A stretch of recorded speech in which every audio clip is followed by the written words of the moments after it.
as Paul Van Komen, the board attorney.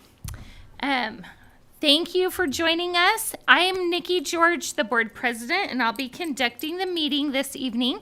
We'll go ahead and hop right in with a discussion on the USBA Leadership Academy debrief that some of our board members and our business administrator were able to attend this last weekend. So we wanted to give a little bit of review of the takeaways from the conference, and I will go ahead and open it up to those in attendance.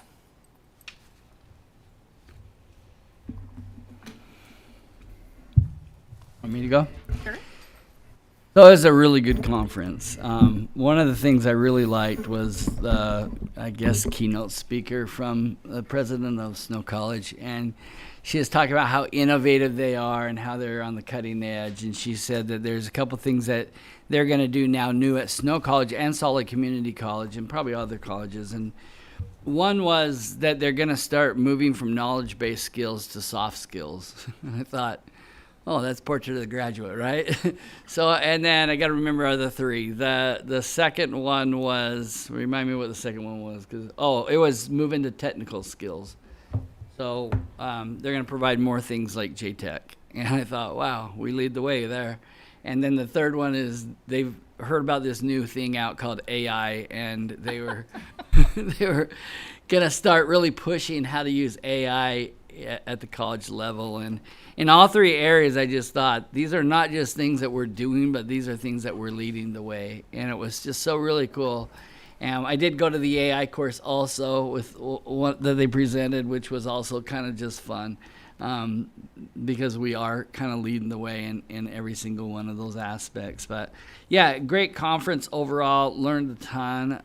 Just trying to think if there's anything else. Just really good, some good leadership, and I just really liked meeting other board members and talking to them and seeing some of the things that they're struggling with too. So that was my big takeaway. Her talk was great.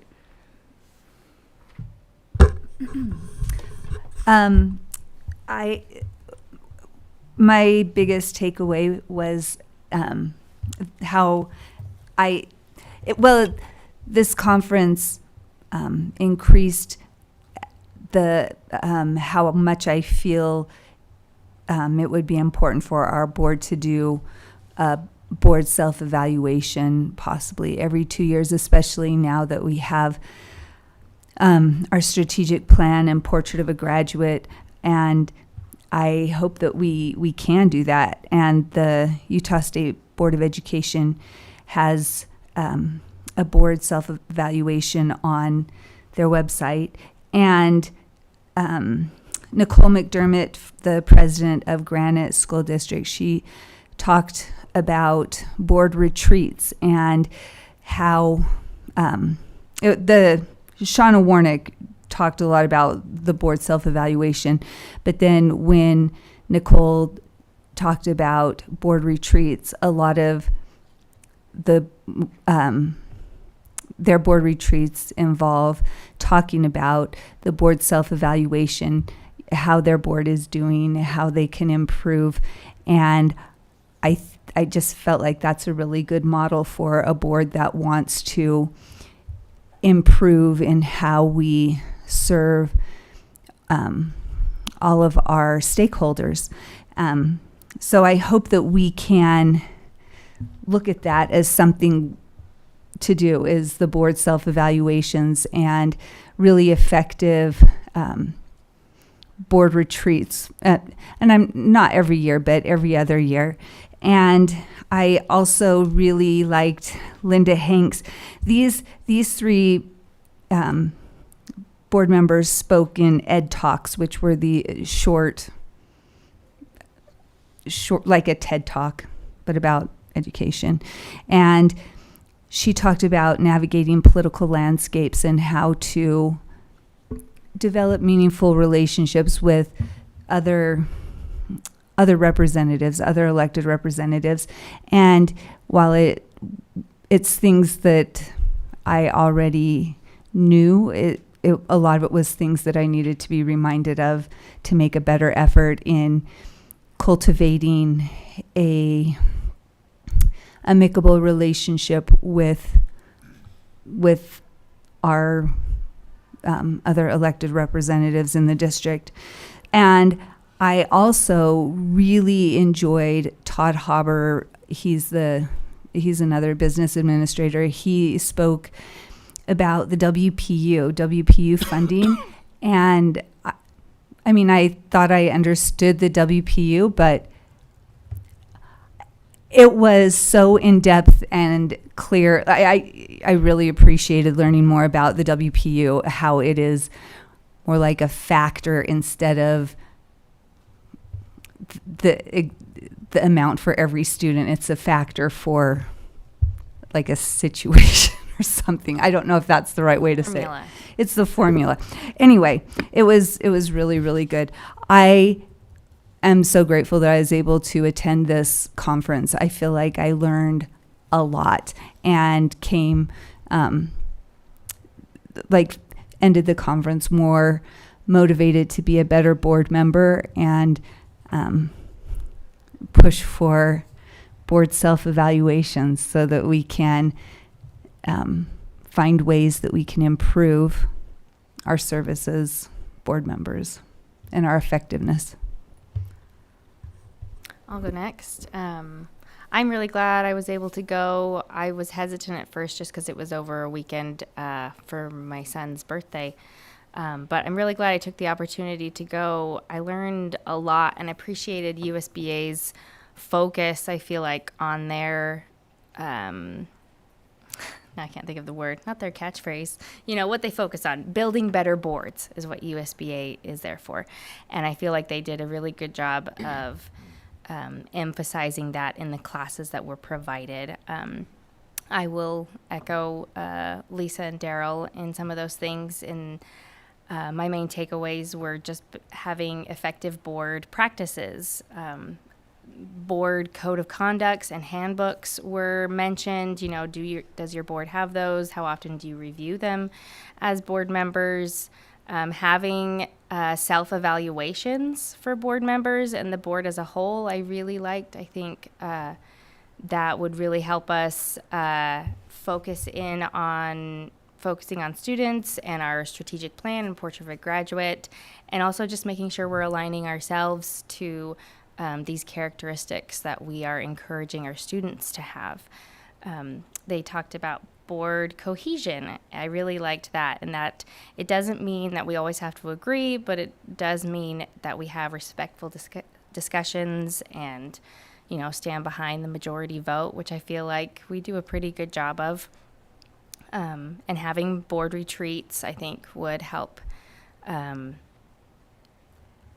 us have more board cohesion and just, tuning into what we really want to focus on here in Jordan School District. There was a class that I really liked about building trust with our stakeholders, being the first to communicate to the community and parents and when there's issues, but also when there's positive things in the district. And I feel like we do this really well with trying to communicate with surveys and open houses and going to SCC meetings and the Supercast and highlighting all of the positive things in JSD. I really appreciate that. I learned a lot about the WPU as well. I think I need to learn more because it's a very complex formula, but it was really good. But I especially loved meeting board members from other districts, and there was a lot of districts, small rural districts there, and I met people from San Juan and Grand and Garfield and Daggett, and I just loved hearing how they are navigating public education with their handful of elementary schools and their one middle school, high school combined, and how they are still just so passionate about their students. But I loved meeting those other districts, and it was really nice, and I hope you all enjoy the photo that's on board books. I did.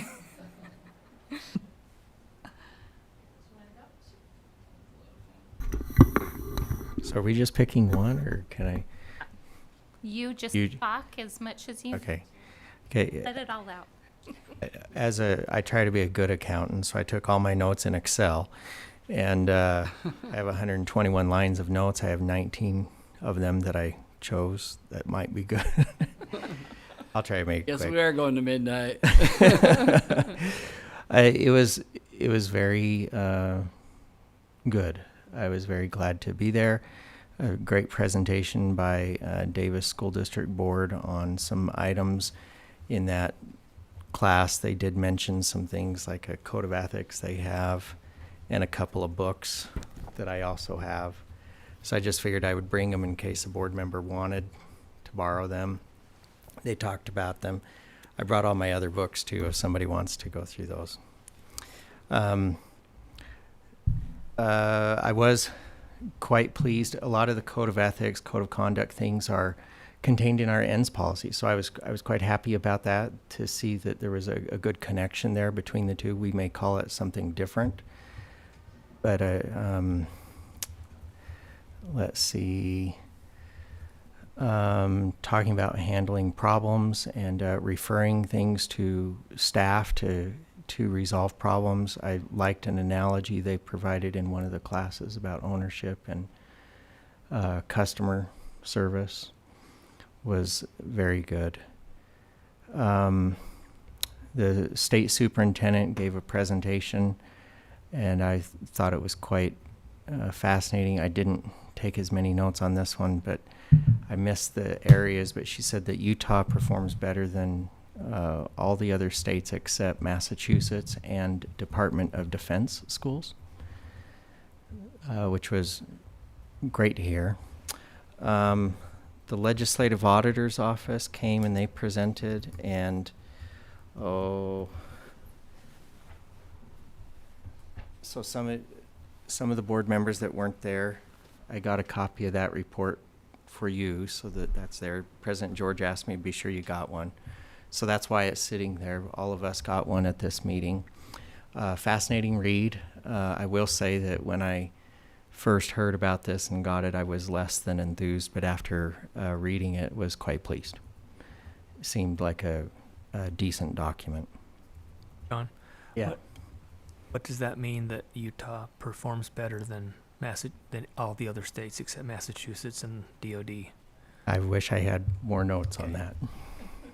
Well, recently a lot of those reports have come out that we're in the top 10 or 11, and math we're second as a state. So we're getting like outstanding marks in our outcomes. Todd Harbor, the business administrator at Granite School District, phenomenal gentleman, very good at his job, very good with legislative issues, excellent presentation on the how that works. But I also very much enjoyed his helping to change my paradigm on some of other people's views and why some feel that things are good or good enough, or change is not needed. As I may feel like there's much more change needed. And then last, the ed talks, great comments about the board retreats and opportunities for training, and even service opportunities and reflection on board meetings, and maybe self-evaluating and redirecting how the board functions. I thought that was interesting, because it wasn't I mean, some of those topics you may think about are a little more serious in nature, but the districts that were presenting these indicated that it was quite good for their boards, and it was a good opportunity to be together and do something together other than kind of the typical agenda items that we would have in a board meeting.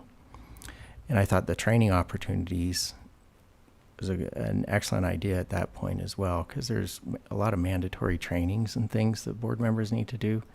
So maybe those could be handled at that time. A lot of good information was shared.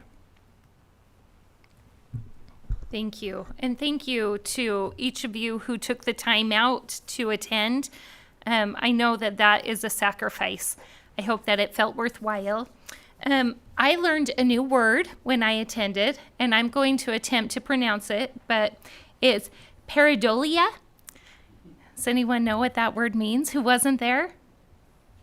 It might be because you haven't ever heard it pronounced correctly yet, but it is the ability to look at an innate object and see something else. And so this particular conference was held in Bryce Canyon, and there were many examples of rock formations that gave us an opportunity to look at it and see, oh, that looks like a face. Oh, that looks like a crown.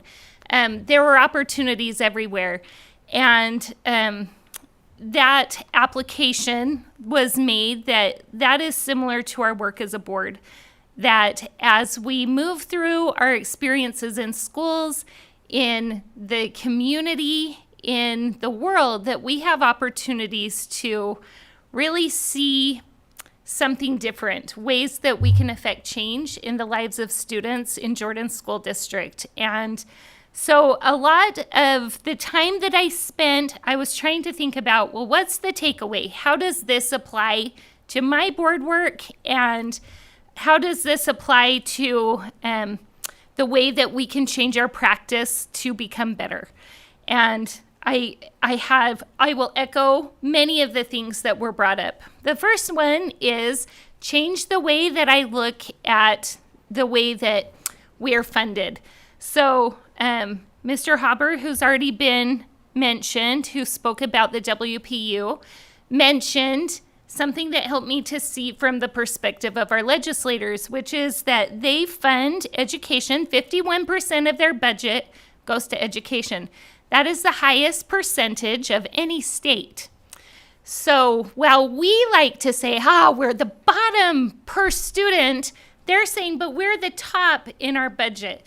And so I thought that can help me in my interactions as I try to advocate with our state leaders to understand the way that they are viewing things and maybe appreciate a little more the blessings that we are receiving instead of always seeing the places that I would like to improve. I also attended one of the sessions that Molly Hart, our new state superintendent, put on. It was funny because it was slated as a Q&A, like an opportunity to ask her questions, but I came at the second, so she had just taught one session. I came in the next one, and I feel like she just picked up the last question and kept talking about it through the whole thing. But one of the things that she was really trying to highlight is how data rich our state is. And so she was helping us to navigate the OLAG website where you can look at specific school scores. And rather than saying this is how you stacked up compared to other schools in your district or other schools across the state, it tries to filter out and compare you to similar schools in terms of demographics. And her hope and my hope was that would be a usable tool for schools to be able to say, okay, well, I'm not that different from this school, and yet my scores are quite different. So maybe I could learn something from them. And then open up communication. And one of the applications that I wanted to bring back to our district was a conversation about maybe receiving individual school reports, allowing some principals, and of course this would be something we would want to iron out details on, but to come in and say, when we received this data, here's how we took action on it. Here's how we made data for informed decisions for our school, and then allowing the board to help support those decisions. Another one that just seemed to resonate with me were multiple sessions that talked about either, and as has been mentioned, we call them ENDS policies. Many boards have a board handbook, or one that I really enjoyed was a board code of conduct that was a single page document. So quite concise, and it looks like Mr. Larson brought his copy with him. If anyone is interested in looking at an example, I also have one with me. But that was something that I thought could be a benefit to our board, for us to really be able to hone in on the whys of our board work and how our actions are contributing to accomplishing our goals. And then, of course, I also really enjoyed the conversation on the board retreat with opportunities to talk about board assessments. I learned a little bit more about the Utah School Board's board assessment. It's a tool that's available, certainly not required, but one piece that is intriguing to me about that is, if any of you know Richard Stoll, he is probably one of the kindest and most soft-spoken people I've ever known. But if your board chooses to use the USBA tool, then Richard Stoll compiles that data into a report, and he will attend a board meeting and talk about the results, opportunities, as well as successes. And I thought that was an interesting idea. And I thought, certainly, if someone was going to point out my blind spots, I would like it to be someone like him. He is an amazing man. So those were a few of the things that I hoped that we could discuss as a board, possibly implementing. So out of curiosity, is there interest in looking at revamping a board retreat with some specific goals? I have Yes. interest. Can you tell me more of what that would look like? Yeah, absolutely. I actually have some notes pulled up. So this was a presentation that Granite did. So I'll just tell you a few of the things that they include. This is where they focus on strategic planning and goal setting. They do a debrief on the school year. They review committee assignments. They work on team building and relationship building. They address complex issues, align and re-energize the board. And then one thing that I really love about theirs was they make it a service opportunity. So at all of their board retreats, they bless a school with their time there. And I really love that idea. So those were a few of the things. So when we talk about things like team building and relationship building, I think that's a great opportunity. So of course we would come ahead of time having done a board self-assessment, and then an opportunity to kind of hammer out, therefore what, right? So what can we implement that would improve our work as a board based on that feedback? And this would be a full day at one of our schools, most likely. I think that is likely. We do have some rules that are defined in law, so it has to be within your district boundaries. But their recommendation was to go somewhere outside of your normal meeting place. So they have talked about some of the places they have done were alternative district buildings, community buildings, or working with business partners. So I could really see having a project set up with JEF and going over to the new JLC building and maybe creating something for schools in that way. That's just a really obvious off the top of my head, but I think that could be a possibility.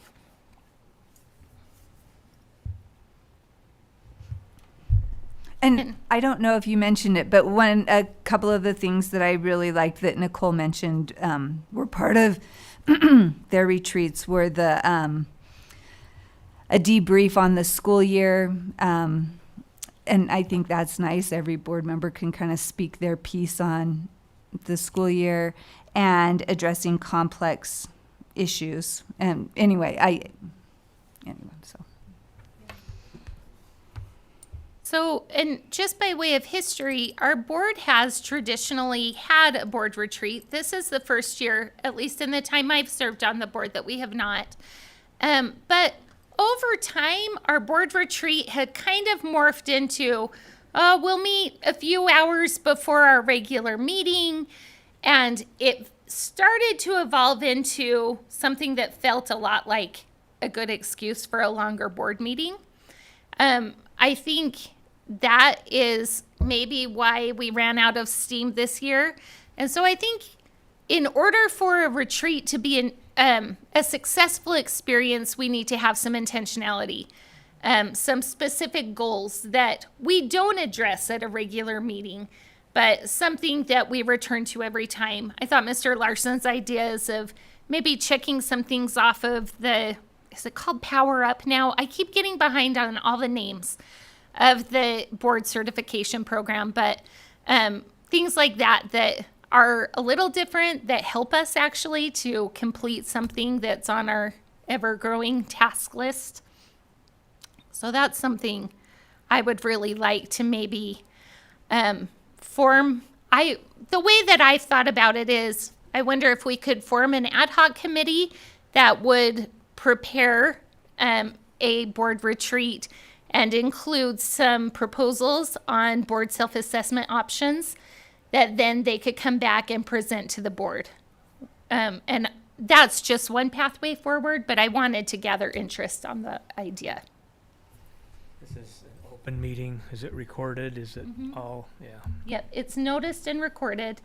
I know it creates some complexities, but I think We did it at when- Copperton Park once. Yeah, I was gonna say, I think once Mr. Dunford as president held it in a park. So somehow they managed to figure out recording and it worked out. We did a self-assessment, and that morning's meeting was who am I, how do I operate, and how do you get along better with me? As I was elected, but not sitting yet, I went back and reviewed that meeting, and it was one of the most helpful meetings that I prepared for my position on the board with. It was a great retreat.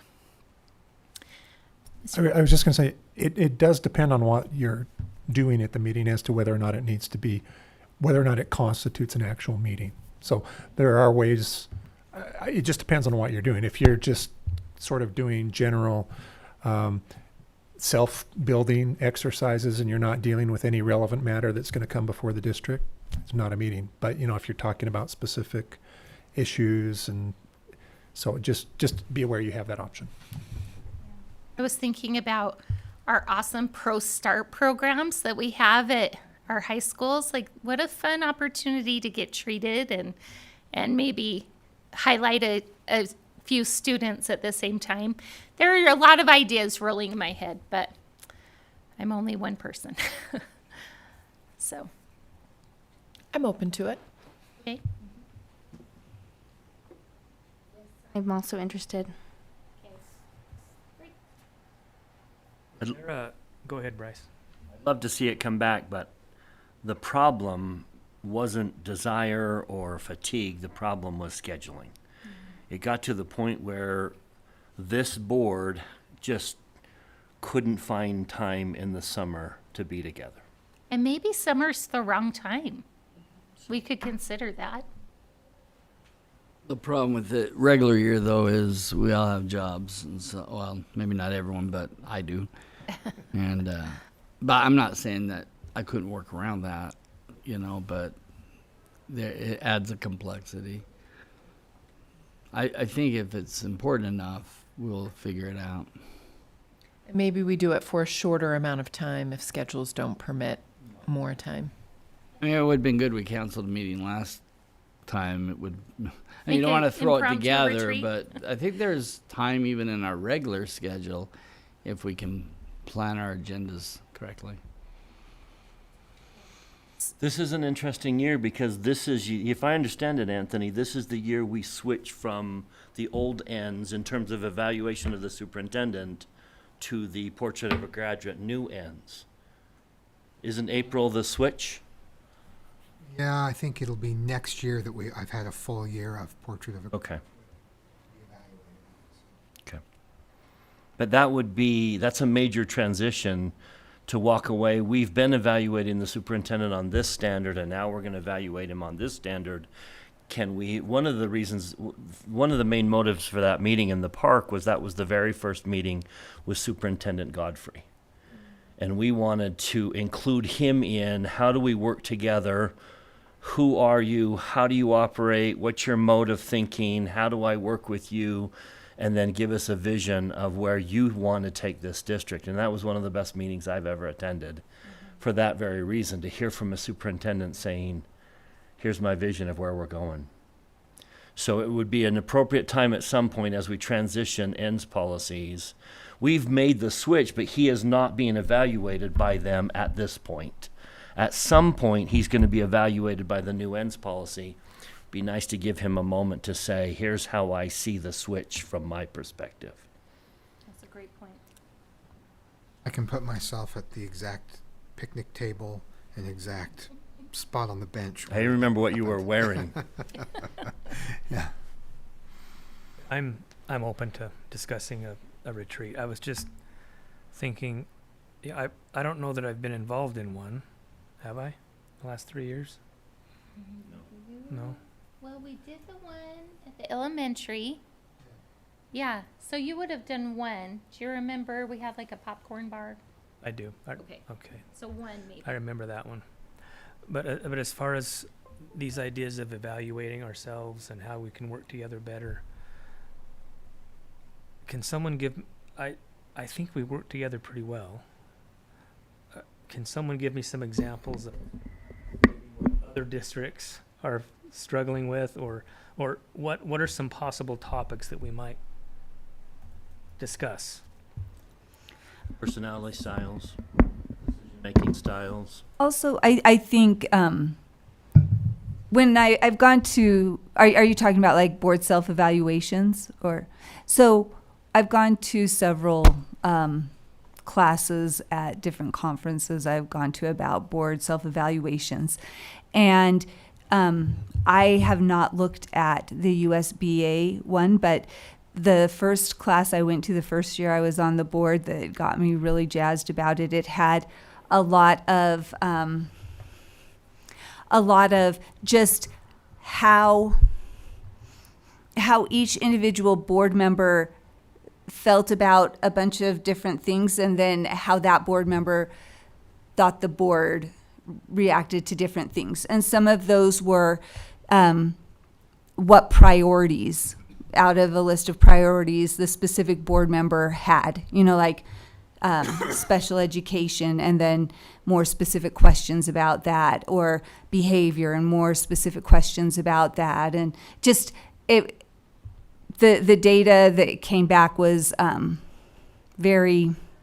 it was interesting, because then boards can see, are we aligned in this? Do we all feel the same way about, as I mentioned before, this aspect of special education? Then is our feelings about that aligned with what we're actually doing as a board? Does that make sense? So that seemed very helpful to me. It just kind of distilled what a board really was hoping to accomplish, kind of versus what the board was actually doing. Anyway, so it seemed very helpful to me.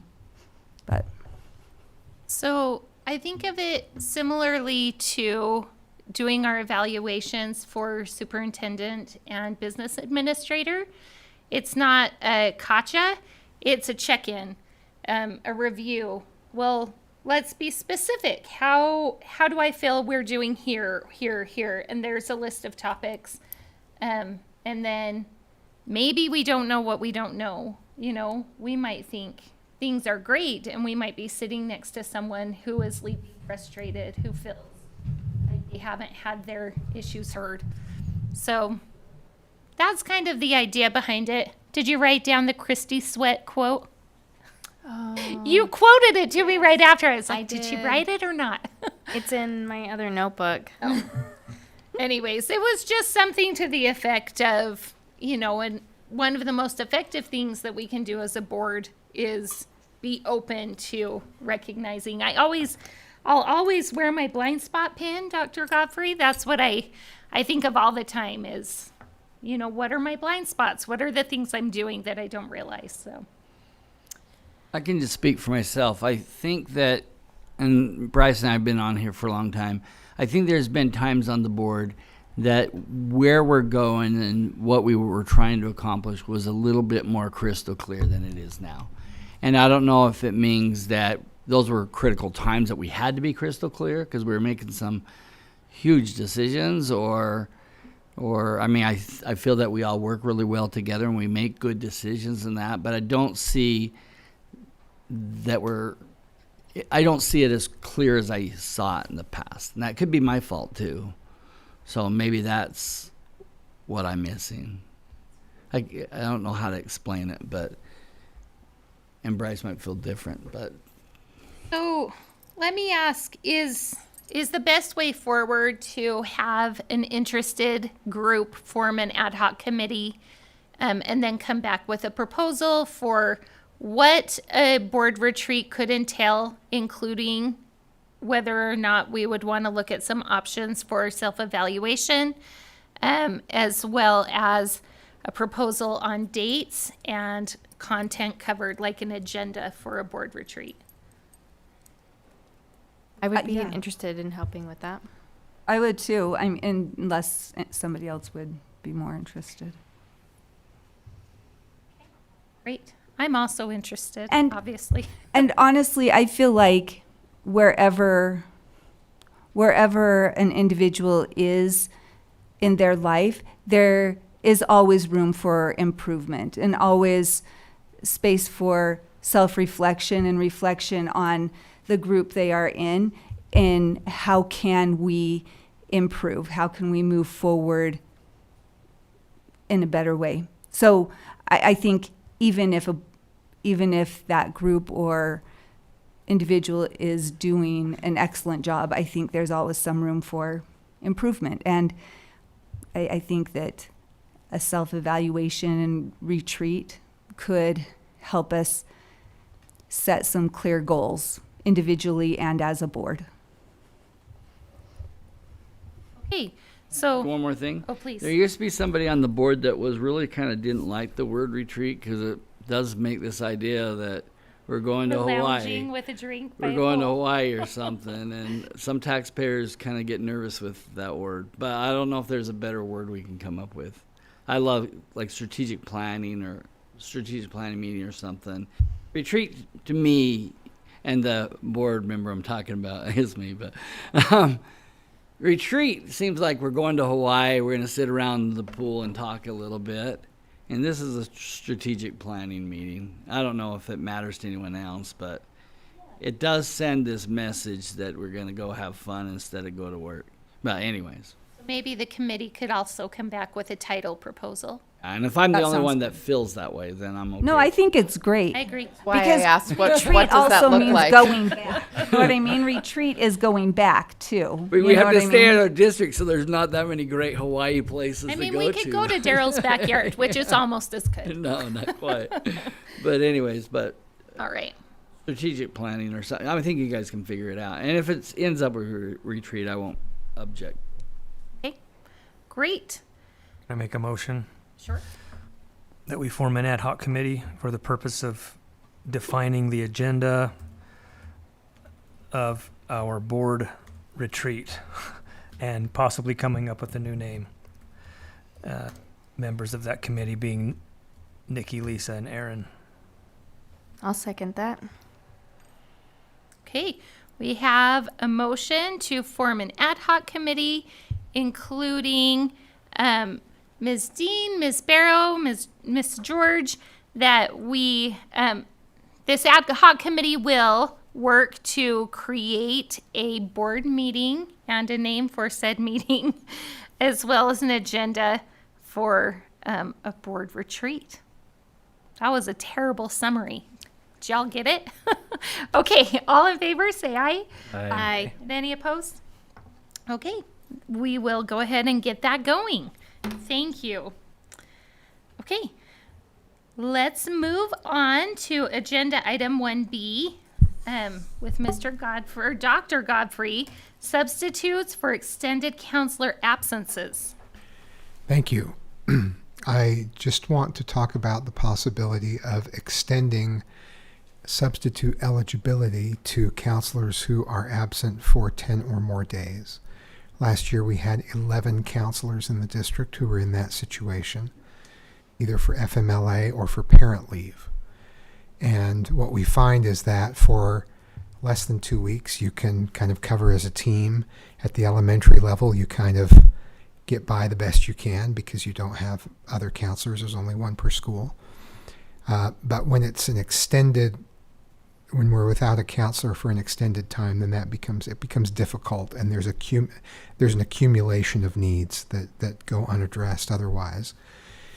Currently, we spend about $5 million per year on teacher substitutes, and this would cost up to $100,000 a year to add counselors. We looked over the last 3 years, and there was anywhere between $50,000 and $100,000 in cost there would have been had we provided a substitute for the extended absences. So we haven't done that to this point for counselors, but because it would hit the six-figure mark, there's not a specific, sometimes we spend more than 5, sometimes, we've spent more and more actually, because every year the rules have become more open for teacher leave. So it's not whether we overspend a budget or not, it's just whether we are willing to take on that additional cost if we allow for additional substitutes to be called. These would only be licensed counselors who've retired or, who have those skills. So that's the proposal, is that we consider making that change. Any questions? John, do we ever hit the budget and our substitute budget? I know we budget a considerable amount. Tell me, in the last 5 years, have we gone over, gone under, come close to hitting that budget? How much wiggle room do we have here? That budget is reset every year based on There's a formula, right? yeah, and then we're looking at past history as well as the projection of the current year as we're amending the budget.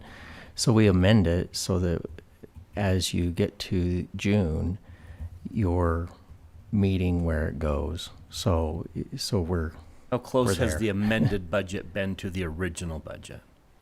I'd have to go back and look at those. Pretty close. You don't, off the top of your head, you're not thinking that there's a huge discrepancy here. No.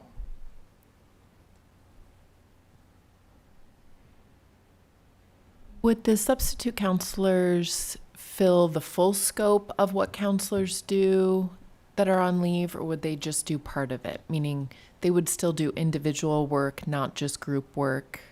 Would that be the intent? Yeah, they'd still do individual work. There are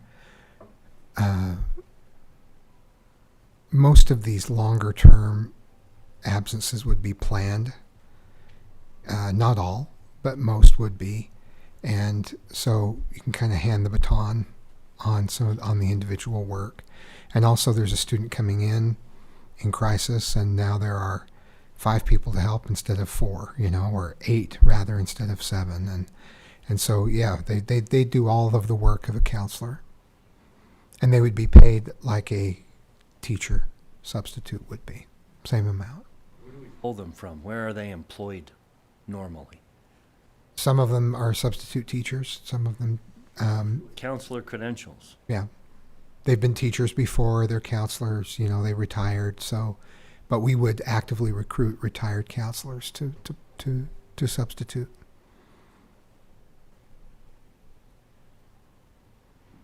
Can I weigh in on? I think what's being proposed actually matches up quite well with what's in this document, as well as with the strategic plan and trying to help students in various ways on wellness, but also helping teachers in their role. We constantly hear back the great help that counselors are for teachers as a student needs special help. So I think this meets quite a few targets that the board is looking at. The strange thing is just the need for it to happen earlier than June. I'm very supportive. I have a couple of concerns. My first one is I feel like a counselor has to be such a spring of knowledge of things that are very new. So I hope that when I visit with my children's counselor that they understand current programs that are happening so that they can help my child to academically succeed. I'm nervous whether they'll have access to that knowledge. Hopefully they could go out and collaborate with the other counselors that are not on leave in the building. But that's my first one. And then my second question is about confidentiality, where I want to make sure that we're following all of the complications of working with a student on mental health issues, like understanding how to communicate with parents and keep open windows of communication, and then also understanding the sensitive nature of those kinds of consultations. Are those all things that could be specifically trained? How could we protect those really important elements that counselors are responsible for? I think those are important questions. That's why we would have a group of counselors specifically to people who have been trained as counselors acting as substitutes only. And we would have to catch them up on some of the things that we have available and what some of the options are at the secondary level. At the elementary level, we'd have to catch them up on what it looks like to be an elementary counselor, because some of those substitutes may not have been an elementary counselor since we've had that position for such a short period of time. But we have all of the counselor specialists, the 4 counselor specialists who are assigned to each area of the district. And if there's going to be an extended absence, I think that they could jump in and provide that one-on-one training, not just on generally what we have going on, but also the specifics of that school, because they're very much in touch with each of our counselors. So I think those are areas that we absolutely need to address with each substitute. And that's why we're not looking at a substitute coming in for one day here and there. This is something that is most likely not just 2 weeks. It's going to be 6 weeks or longer. And we'll make sure they're well prepared for that in all aspects of that, confidentiality and everything else. As someone who's missed a little bit of work lately because of some family needs, I just saw the toll it took on other people to cover for me. And I think it's really important that we already are stretching our people to the maximum. And without having them there, it really does take a toll on others. And so I'm totally supportive of this.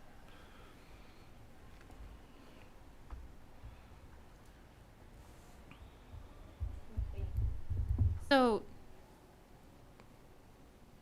tell me specifically what we need in order to implement this. We need to motion to provide the funding. You need to make a motion to authorize the administration to provide a substitute for counselors who are absent for 10 days or more. There's already a budget for this. It just We would tap that expands budget a little bit eligibility. more, but Yeah. 10 consecutive days or not. 10 consecutive days or more. Thank you. Yes, 10 consecutive days or more. I hear a motion. Make the motion, just as he said it. second. Okay. So we have a motion that we provide a substitute for a counselor who will be gone for 10 or more consecutive days. That summarize it. Motioned by Dr. Robinson, seconded by Mr. Demford. All in favor, please say aye. Aye. And any opposed? Great. Motion passes unanimously. Thank you very much. Okay, let's move into our next agenda item, the enrollment forecast and housing continuum discussion. This is one of the most anticipated days of the year by people across the district and especially in this room. So as we welcome Mr. Hamblin and Mr. Feston to the table. Allow me to do that with gratitude for the intense amount of work that has gone into this presentation. And we'll turn it over to Dr. Anderson. Thank you. Now that we've set the bar sufficiently high for meeting expectations, we can move forward. This is an annual report that we come to the board each October with, after we've done our October 1 counts. I want to thank in advance the work that Mr. Feston has put into this. He puts the planning into planning and enrollment, and has crunched numbers and under the direction of our director, Mr. Hamblin. So thank you to both of these gentlemen for this work.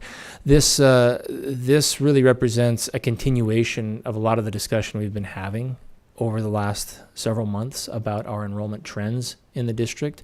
I think you'll see a lot of things that we've discussed already reinforced with numbers, and it's an opportunity for the board to ask questions about trends. It's an opportunity for us to really zoom out and look at it from a 30,000-foot view.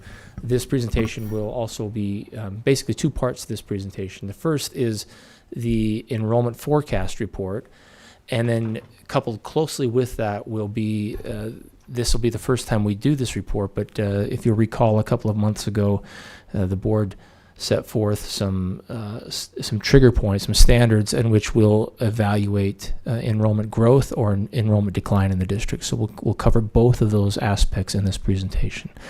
So with that, thank you again, and Mr. Feston, take it away. All right. Well, thank you. Next year, I will change the cover of the document to have a Christmas bow on it, since everybody there you go. so much. Thank you to Dr. Anderson and support from the administration on this work. This was really what I was hired to do, was to keep tabs on enrollment trends and how they impact the school. So this will be the presentation of our 5-year forecast of enrollment. I'll present this. Everybody has this document in their board docs. Gives a detailed, more detailed data on each school, grade level information. There's an addition that we made this year with the graphs, Loved that. with the capacity line, so you can see where each Is school that sits. architectural or current use capacity? Sorry, The to line on interrupt. there is current use capacity. So as you have in your capacity workbook, that's the value that we put in there. So let's get on with this. I always like to use this slide at the outset of all of these presentations, just as a reminder that there is an inherent uncertainty with forecasting. Our methodology is very sensitive to recent trends, which some of them can change relatively quickly. Others are very, very slow to change if they change at all. But we do these forecasts every year so we can keep on top of these trends, so that we can see these trends evolving. We get better data. We get more refined data every year. When we get data from the cities with the building permits that they issue, we get birth data from the State Department of Health and Human Services. We watch economic data, economic trends, and how they all impact the numbers that you're going to see. Dr. Godfrey kind of kicked this off at the last meeting with a short discussion about these trends. I want to share this graph with you. This is from the Gardner Policy Institute at the University of Utah, who I have worked with since their inception. They're responsible for producing the long-range population projections for the state that are used as a consistent base for all planning and economic and budget work throughout the state. So there's one data set for these applications to use. This graph here shows the school enrollment from 1960 through 2060. The gray columns are the historical enrollment, what actually showed up. The red columns are the projected enrollment from 2023, which is when this document was produced. And the black line there on the downward trend shows the share of the school-age population relative to the entire population. So you can see that we've had some change there. You know, back in the early 70s when I started school, the school-age population was about a third of the population. But now it's dropped down to where we're right now about 20% of the population, and forecast to fall even further down into the 15% range. We're going to have fewer customers for our product, I guess, in marketing terms, going forward. So we're right here in 2025, there's the blue arrow, where we're just coming off of the peak of this age wave. These are they cycle about every 30 years, 20 to 30 years. It's really just the generations coming into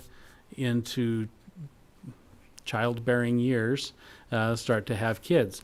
And so we get a bump in the school age population. We're just coming off of that peak, and forecast to continue to decline for the next 10 years or so, to about the mid 2030s. So you think about our 5th and 6th graders now, where will they be in 10 years? Well, they're going to be married and starting to have children of their own. That's when we're going to start to see a turnaround in the number of school-age children in the state. The second component that I wanted to talk about is housing affordability. So this is data from the Federal Reserve. This is the average 30-year mortgage rate for the last 10 years. So you can see that sharp increase in 2022 as we came out of the pandemic. But it's been relatively stable since. There's a couple of parts here that I want to point out. So in these current conditions, the recent past, interest rates have been higher than they've been recently.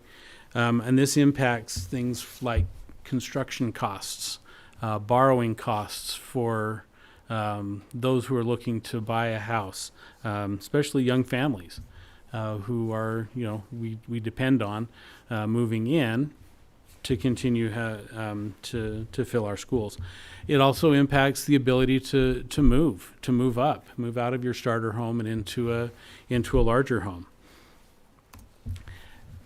The second part is this time frame back just post-pandemic, when interest rates were down in the 3% range.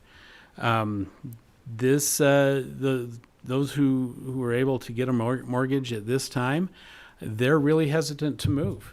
They don't want to give up their 3% mortgage for a 7% mortgage, just to move house, to buy a bigger house. And this really leads to a drag on existing housing stock and being able to buy an existing house. So if you can't afford a new house and you want to buy an existing house, there's fewer and fewer of those on the market because there's hesitancy to sell.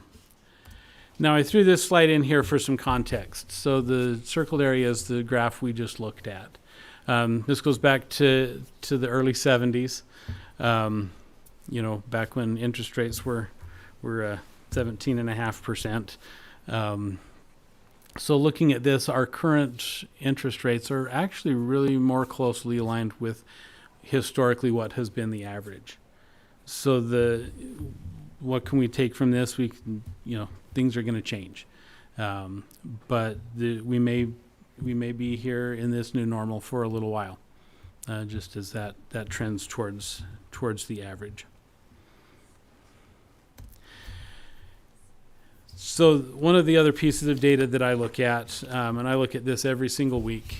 I always look forward to Friday mornings when I get my building permit report and see how many building permits have been reported by the cities.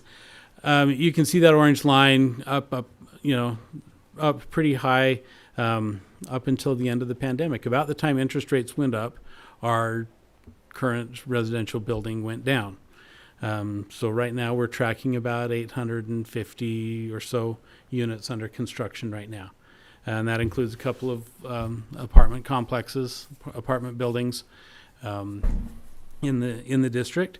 But most of this is centered in really three areas, in kind of there in the Mountain Ridge area, West Daybreak, and then the Olympia Hills development in Harriman. Those are really the three pockets of growth we have going currently. We've got some in the western part of West Jordan in the terrain development, and branch around Antelope Canyon Elementary. But for the most part, the building is slowing down as well, and has been for a couple of years. The other part of our input data is how many children were born 5 years ago that are going to form our incoming kindergarten classes.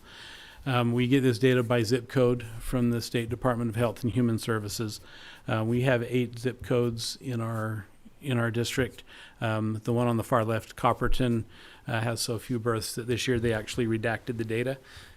So I put it on there for context and for completeness of the data.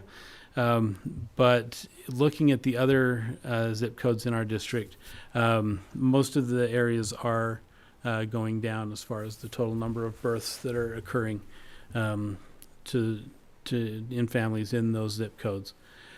Just a point of clarification in 84095, which is the second one from the right with the 2 tall bars. In 2016, that zip code split to form 84009. So those tall bars are combined 84095 and 84009, which is the second one from the left. So I always get the question, what happened there? So, but you Looked like a little bit of a jump this year. overall a few. it was a little higher. I think we were up about 150 births this year over last year.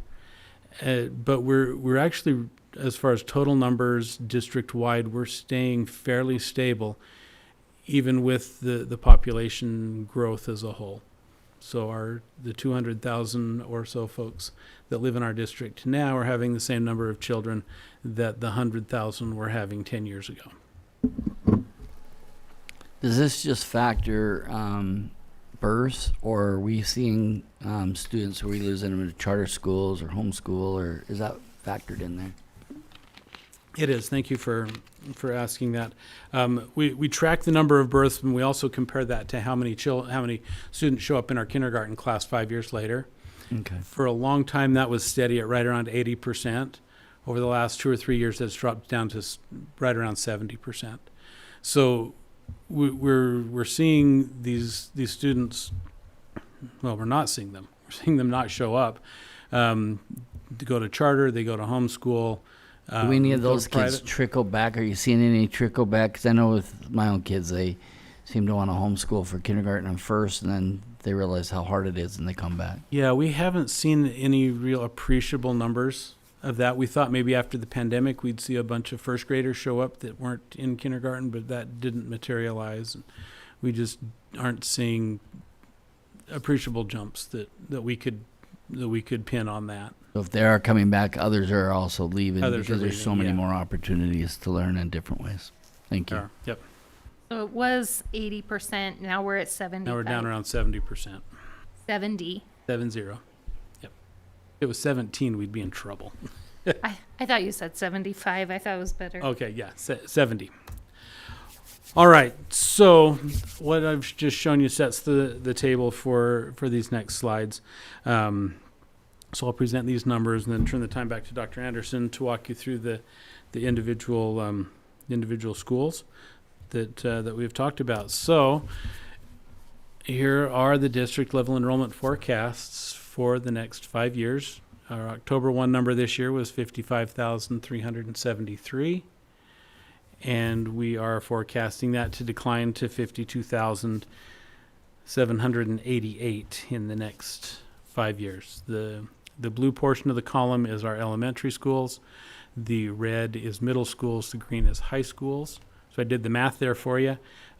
Forecast to decline 1,137 in elementary, 877 in middle, 566 in the high schools, for a total of 2,585. That's the growth we used to get in 2 years a few years ago. Yeah. Yeah, when I started this job, that was the growth we were having. So, and just back of the envelope math, that figured about 99 classrooms worth of students. So, one last graph I wanted to share with you, and this is really the reason that we do this work every year and put the effort into producing these numbers for you. These colored lines show the last 4 years of forecasts that we made. This really indicates how sensitive our work is to recent trends. That light green line, greenish yellow line there at the top is the numbers that we produced in 2022. Or for the 2022 school year. You can see that it really did mimic what was happening in the 3 previous years, just a growth, year after year. The other green lines and then the blue line and then the red line is this year's forecast. You can just see as that orange line, which is the actual enrollment, peaked and started to decline, so did our forecasts. I think what was instructive for me in this graph is just in 2022, that light yellowish greenish line was taking into account the previous 3 years, which would take you to pre-pandemic. Pandemic changed all of the rules and put the box and dumped it upside down, and so it changed our forecasting data and the metrics there, and that's why you see the gradual decline, which again, it just reinforces why we have to do this every year, because each year we've been able to make modest corrections and modest adjustments in how we approach our enrollment, and that helps, so we're not being drastic after, if we let it be for 3 or more years. There's a section of the orange line toward the end there that, for example, that light yellow or green line. Yep. The distance between the orange line and that yellow line, as you follow the orange line out, is basically saying this is how far off we were in 2022, right? In forecasting. In those out years, yes. Yeah. And so in 2022, 2023, even 2020, up until the blue line, we were forecasting an increase, even though it was still decreasing. Is that right? Yes.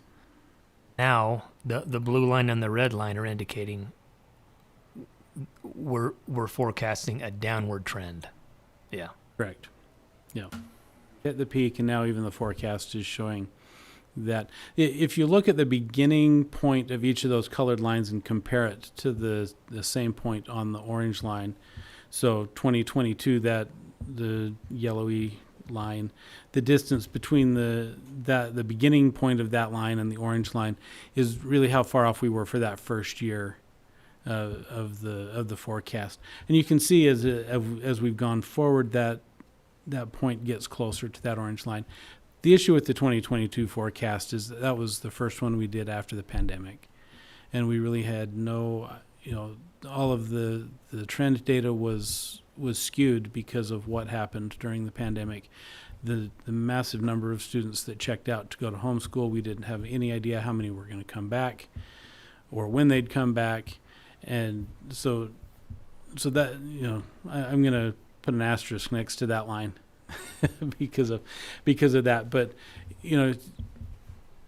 I feel like we do a good job with these numbers. We do these every year, and I feel like we get better every year.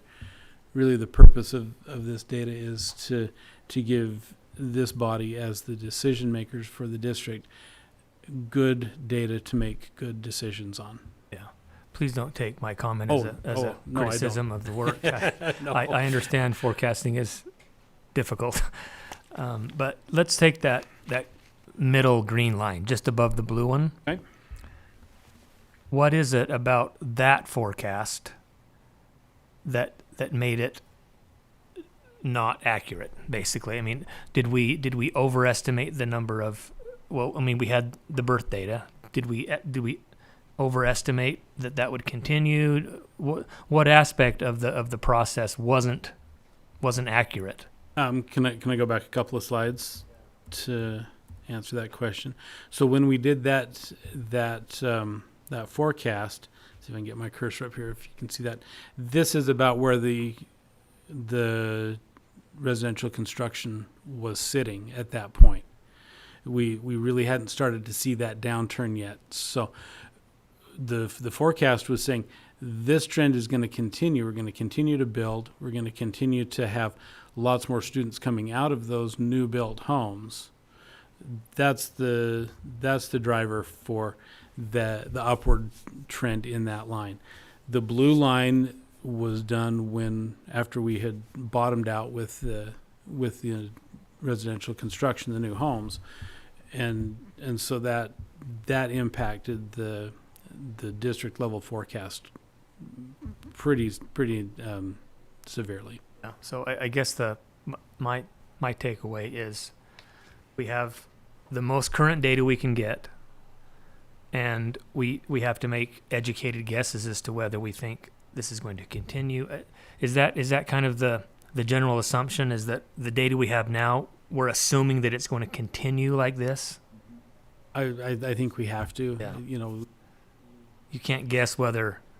Let's assume that birth rates are going to triple. Let's assume that housing. You just have to assume it's going to. Even be. if the birth rates tripled, we're not going to see that for 5 years in the school enrollment. Yeah. So it would still be, at the end of these forecasts. I think the bigger issue is, the thing that could skew these numbers is if suddenly interest rates were to decline, construction activity picked up again, and housing prices became more affordable. I can speak to more of that green line. I witnessed it happen, and that was our yield rate dropped because as the cost of living increased, the people who were buying houses weren't bringing children. Right. We saw that at Aspen Elementary. We anticipated a lot more students than we got, and when we investigated it, it was because the people who bought the homes that we knew were available had fewer children than our yield rate had traditionally been. So we can't predict a yield rate going down until people start buying homes and we see what kind of yield rate we have. And I know in 2024 that was a real thing, that we were anticipating those homes being purchased, and they were purchased, but it brought fewer children. Yep. And we're still seeing that in Aspen. In fact, you're going to see that in a couple of slides. I can't tell you how much time I spend poring over yield rate data for Daybreak. Yes. And you'll recall we It's contemplated at that point, we were contemplating a new school in Village 13 at the time. This trend data helped us move away from that decision because we saw what the trends were doing, and I think you'll see in just a little bit that would prove to be a good thing. We'd be dedicating a building we might not need. Yeah. Dedicating it and closing it. Yeah. That's what I think. I think we'll eventually need it, but I think that's what's Closing a new striking school, to but we're saving 1.3 That's million a year. go ahead, Suzanne. What's striking to me to see this is just in a couple years' time, we've seen a downward trend. And how does that impact the decisions we make as a board or as a district to adjust to that trend, assuming it's Well, look it's how a very quickly- different approach. Look how quickly it turned, and Yes. theoretically it could turn up just as quickly. We have to And we're making 10-year projections. We're making guesses about 10 years out. and we just have to be ready for both turns, I think, right? And I think that strategic boundary decisions, and still preparing to build schools and waiting for it to turn back up. Property. Having the property, having some ideas of where they'd go.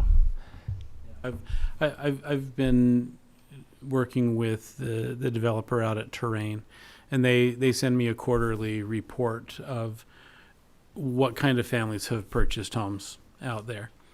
And we've we've got a handful of homes out there occupied already, and some of them do have students. But it's early days yet. We'll see what comes out of that. Then the Ivory developments out that way are also, Around Antelope Similarly. Canyon, yep, Yeah. there are students out of there. because that's the one that I see popping up faster than it's- terrain. Terrain is moving a little slower than they had anticipated, I think. Just what I've observed, the homes there right around Antelope Canyon, they're getting going. They've just approved a new phase in there. The city has, so Olympia Hills seems to be going pretty quick, Olympia is going crazy. Every time I drive by it, I do it daily. Yeah, There's another One of the things I dozen think homes. that we have to make sure that we look at too is you look at that orange line. For years and years, we thought one house equaled children coming into schools. Yeah. And while we have houses, that narrative has changed now in a very real way, as Mr. Dunford pointed out. But still, new builds are where the kids are, right? There Yes. are still There are students coming fewer out of the new kids, builds. but we Yep. see most Yep. families buying new. So are other districts seeing even more dramatic decreases? Yes. We don't have the growth that we do. Because they don't have the growth. Our sister district to the east and our district to the north are both in the middle of studies to close multiple schools. Hope they don't close the one they just Salt Lake built. City has done the same. It'll be interesting to see what happens to Alpine when their split is complete. But there are the established areas where we're not getting new builds, and people can't afford to buy there.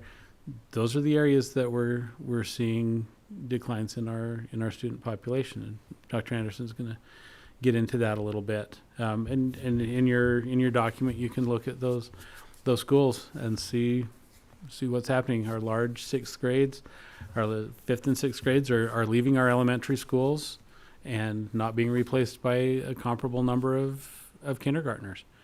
So we're seeing that across the district. Our largest classes right now, I think, are 9th and 10th grade. They're going to move through the system, and we don't have a steady supply. We're not only seeing that trend in Jordan District, other districts are seeing the exact same thing in Utah and across the nation. So it's a national trend, not just a Utah trend. Correct, yeah. And in some aspects, in many aspects, it's a global trend. Having children later and fewer children. Yeah, Yep. it's interesting. I don't want to get too nerdy because I get way into this way too deep because I stuff. But the United States is just a few years behind Japan's population pyramid. And so we're mirroring them, just we're behind by about a decade from where they were a decade ago. So it's just kind of interesting to follow those trends and patterns. And I can just put a personal note on that. In my own household, which is representative in our district, from the time that line begins to trend downward, within that time period, we will have gone from a household of 6 to a household of 2, and with no kids in the system. And so I think it's just typical of the trend. Mr. Feston mentioned earlier marketing term. We don't have enough Customers. We don't have enough Fewer customers for our product. product. and I can see from a business perspective that it would be a negative if you are getting fewer customers for your product, right? What are the negatives from a school district's perspective if we have fewer students? Obviously, as that goes lower and lower, we're closing schools. But why? I get the feeling that it's just like a terrible thing that we're going to have fewer students. Yeah, I can speak to that, and feel free to chime in. But I think one of the challenges you pointed out is that now what do we do with our building? We've been in this mode of growth for decades and building schools, and now we're at a point where, and we've seen recently how difficult it is when we have to have discussions about consolidating schools or closing schools. Those are the challenges that come. But there are other things that come along with it. I mean, now if we can have an opportunity here, a period in which we can right-size things, and we see if the overall student population is going down, the positive side of that is that we have a stronger teaching pool. There are more teaching candidates out there from which to select from. That can be a positive thing. There's a more opportunity in that regard. I think the reason that you hear us keep talking about it in the tones that we have been, and the reason I spoke about it as a precursor in our previous meeting, is because it's so different from what we have been talking about to this point. So it's just making sure that it's clear that the paradigm really has shifted and our situation has really shifted. There are definitely positives to it. And, not needing to build as many buildings is one of those positives. But we also have the budget continually increases when you have more students, and there are more choices to be made, so more opportunities for change sometimes. And change because of growth is, I think, less painful than change because of a reduction in enrollment. So it's just to make sure that we're shifting our thinking, because we've become so accustomed to growth over the years. I wonder too, just thinking about families, if we have fewer students, they have to go further to reach their school, or we have to provide busing when we already have issues getting bus drivers. So some of those things come to mind, not immediately, but down the road if the trends continue, because our families don't want to go further. They want to go close to home. My dental plan is really happy to pay for me to go to my 6-month appointment, and less happy when they have to pay to fill a cavity. And so I just think that speaks to prevention versus treatment. And I think if our board can shift the idea of a strategic plan means how are we going to grow to how can we best prevent problems in the future? How can we best treat these problems? And I think we see that reflected in some of the boundary discussions that we're having. How can we make the best rollout? So maybe we're aligning feeder systems. Maybe we're making sure that our school numbers are more balanced. And so I do think there are opportunities here for prevention.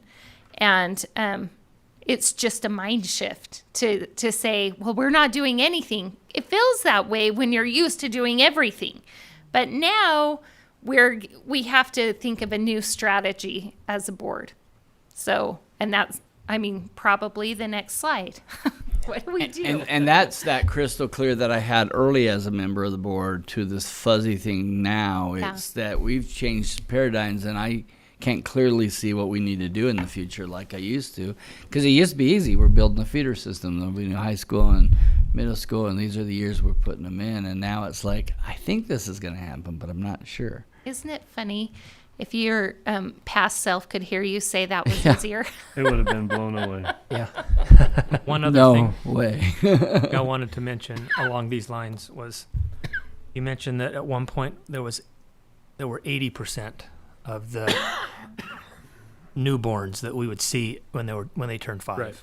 and now it's 70%, and that was perceived as a negative because we're losing students to competing programs, homeschool and charter schools and private schools, whatever it might be.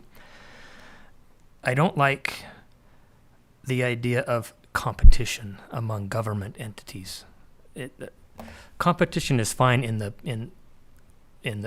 public square, or excuse me, in the private school, when you've got companies competing for dollars, for products. But competing for students in public education, or viewing it as a competition, maybe, I'm happy that students are finding education opportunities in their home and at charter schools and other.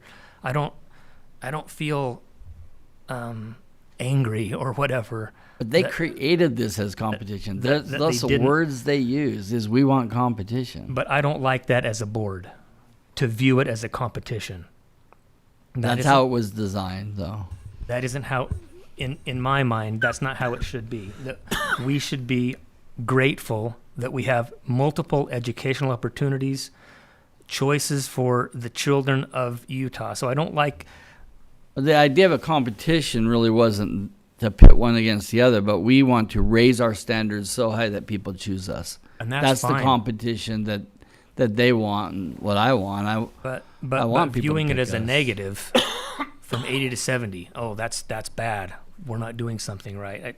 I don't know. I just didn't like And that. so, Brian, one thing that I think about that is, while I'm very happy and I want every student to have the best educational opportunities for them, when I think that usually the students that are choosing or not to come to public school are frequently the least expensive to educate, whereas the most expensive to educate students generally do not have the same opportunities to choose the charter school, or families might not be able to accommodate those students in a homeschool setting, and frequently private schools don't educate the most expensive to educate students. And so I don't view it as a competition. And like I said, I love that there are so many opportunities for students to receive the best education for them, and families get to choose. It still means that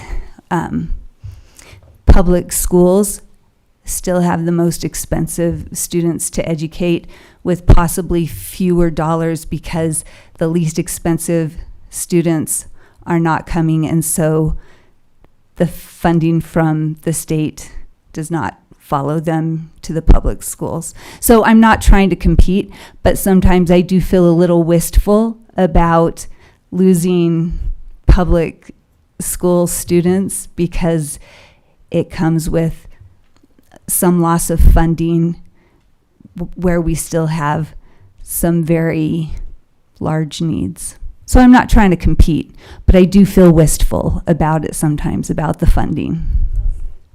I've been concerned about that as well. I reached out to a few legislators on that specific topic. So I think the solution to that isn't here. It's Can I I mean, ask so you- that's why I might not always be 100% positive about losing students, if that makes any sense. So I'm not feeling like negative about it, but I feel like, oh. So. Can I ask if you're seeing these trends also trickle into the charter schools? Are they decreasing population because the population is going down too? And I ask that because we're at risk because we have to save them seats, right? So if we have some charter schools, especially big ones that go under because they're seeing this, then they're going to have to ship them all over our way. So do you have data on that? Have not seen anything on that. Charter schools are understandably reticent to share enrollment information with us. Yeah. It's public information. And the second question I have is, okay, back in the day, it used to be like communities would age out and there'd be a few years and then they would die off and then they would regenerate themselves. Are we seeing the regeneration of any of those communities? Because it seems like a lot of our districts are closing. A lot of those schools that would have, probably they would have hung on to because that 20 or 30 year regeneration. Is there any data that way? Haven't seen any data that way. What we are seeing more of is, especially in those areas where you start to get multi-generational households or multiple family households. Starting to see anecdotal data where there's a lot of doubling up, tripling up of families in homes, back to that affordability issue. And those homes at one time probably would have been sold to a family that looked very similar to the one leaving. And, it'd start that cycle over again, but we're not seeing that right now. Interesting. And if you look at the first couple of slides we shared with the statewide data, we're in a trough, or we will be in a trough until about 2035, and then it'll start to pick up. And those are basically our current seventh grade, or current middle schools students. When they start to have families, around that time is when we'll start to see it statewide pick up again. And I think we'll see that trend in the district as well. The difference is we have growth that will still sustain our numbers a little bit. A lot of land for development, and like President George said, we still do see students out of those new build homes, just not as many as we used to. Okay. This discussion has really helped set the stage for what we're going to talk to next, and it's really I commend the board for forward thinking in how we're going to address enrollment considerations for growth and decline in these next couple of slides. You'll recall the two documents on the slide we've got on board docs for your reference, but these were passed or approved back in August, and they are two mechanisms for how we look at schools and how we decide whether or not we need to take potential action on a school. And there's it's formula based on both of them, and we take the current enrollment, and then we plug in our development and yield rates and our forecasted growth, and if that's greater than the capacity of the school plus its portables, then it's expressed in a formula that we look at and we reviewed. And these documents outline what the district staff's role is, and then what you as the board's role would be, and then where does the facilities committee come into play with that. So I encourage you to reference those, and remember, just a reminder that we have mechanisms in place for both capacities that exceed or that are below established thresholds with this. So today, if you look at the consideration steps, we have identified schools that exceed or are below the thresholds that have been established by these documents. As a district administration, cabinets met and identified schools for potential action. What you're going to see tonight is step 3, where we are showing you the enrollment forecast data for schools in the potential action list. And before we go on to the next slide, I just want to show you that, or just remind you that the schools that we see on the list, there is nothing urgent about taking action on these. It's not something that we need to act on right now. You'll see this is why we do this. These are the trends over the next 5 years. And within the next 5 years, the schools that are on this list are going to hit either the growth threshold or the diminishing thresholds. And so there's no need to worry too much tonight. The discussion that we need to have tonight is what to refer to the facilities committee for further consideration. Some of those are already outlined by policy. We have a policy for school consolidation and closure. That's policy A13. And in there, it outlines exactly when the facilities committee must consider those schools. So with that, we'll go to the first slide is our potential action list at the elementary level. There's one school in the growth side, and then there are several on the decline side, as you can see. And this is our what we've taken from the watch list and turned it into the potential action list. Growth side, we have Aspen Elementary. No surprise, we just talked about them recently. They're in a high growth area, and will continue to grow for the next couple of years. Although you will see that they are still, for the next couple of years, below their capacity. On the decline side, you see several schools in the eastern West Jordan area, and you'll see some schools in the Riverton area. So we'll take a look at those individually. If you have any questions or you want any clarification, please feel free to hit pause, and we'll Can I hit pause and ask some questions? I think better at this point than later. Absolutely. Antelope Canyon came off the list. Sunset Ridge came off the list. Harriman came off the list. Black Ridge came off the list. Butterfield Canyon, Foothills, and Ochre Hills all came off the list. Yeah. Is that because of the change of documents? They don't now meet the criteria of the new documents? Or is that because of changes at those particular schools? I think the answer is both, because the documents that we've created are formula based, whereas before we were kind of just watching trends and bringing to the board's attention maybe some things that stuck out to us and surprised us. And so that was what constituted the schools to watch list. Now it's based on a formula. We had schools that were on the watch list that we as cabinet talked about and vetted and looked at their trend data and where they'd be. And we felt at this point this year, Aspen was the only one that we needed to put on the potential action list in the next couple of years. So the schools you mentioned have been on the watch list in years past, but after we looked at the data and used the formula, they're not in a point where we would need to take potential action in the next couple of years. Does that make sense? Yeah. And are all of the schools that met the threshold are listed? It's not like, well, we took the worst 5 or the best 5 or... All of the schools that are on this list are the schools that we've taken from the potential watch list to the action list that we have to list. So this list was longer, but after looking carefully at what the trends are and what the surrounding schools are doing and where the growth or decline looks like, these are the schools that we felt we would bring to the board for consideration. I'm just curious about Antelope Canyon because it seems like Antelope Canyon is worse off than Aspen. I'm curious why you took Antelope's not on the list and Aspen is. Antelope has 0 portable. Yeah, Antelope is much closer to its use capacity line. They than hit Aspen capacity is. in 2 years. Aspen hits capacity in 3 years. See, you have But the data on that. yeah, Page 13. yeah. So for Antelope Canyon, that gold line is their use capacity, which is 300 below what the actual architectural capacity of the school is.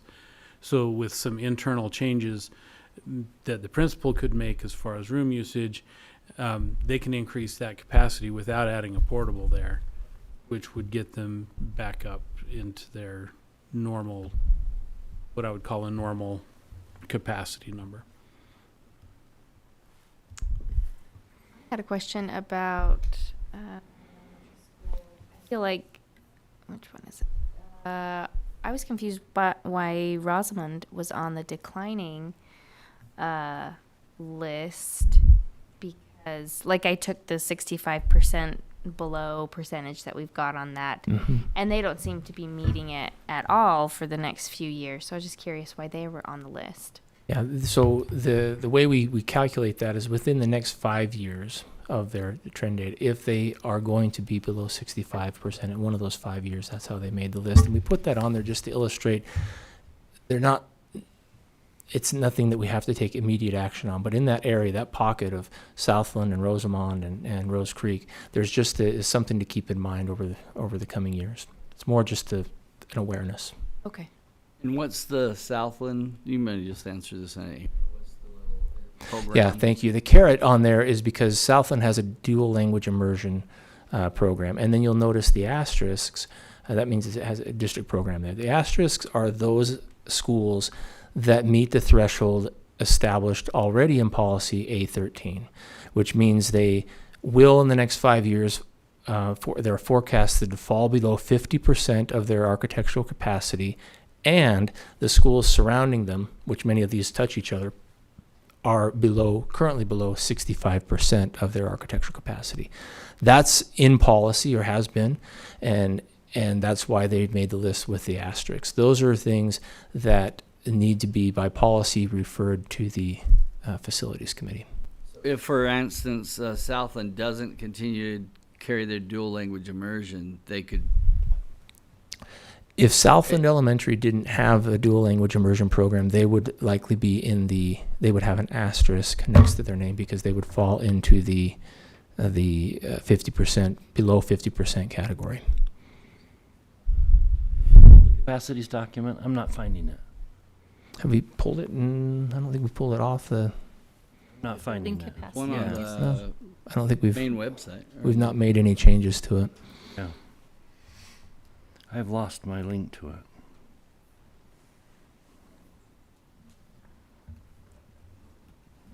I'm looking at the one right on. Oh, I'm looking for the shared one, The- Google Drive.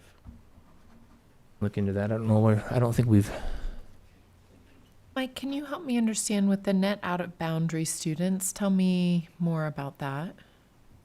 I'm sorry, I'm looking at some of the school data when it says, negative 77 students. that constitutes the number of kids permitting out of the building versus those that come in. When you net that, there are some kids that may permit into that school, and then there are some kids that may permit out of that school. The net means that there are more kids leaving the school for permit reasons than are coming in. So they're permitting to another district school. It could be a permit to, another district school. It could be our virtual schools that they permit to. So that's the net, what's the right word that we're looking for? Just the net migration out of the school. Yes. Yeah. Thank you. Mr. Dunford, Certainly. did you find it on Board Book? I did, thank you. Okay. I had just misplaced a link and it wasn't in my Google Drive. Yeah. So can I ask, I ask this every time you come, and I'm sorry, but when we say architectural capacity, that is how many classrooms we could fill with students.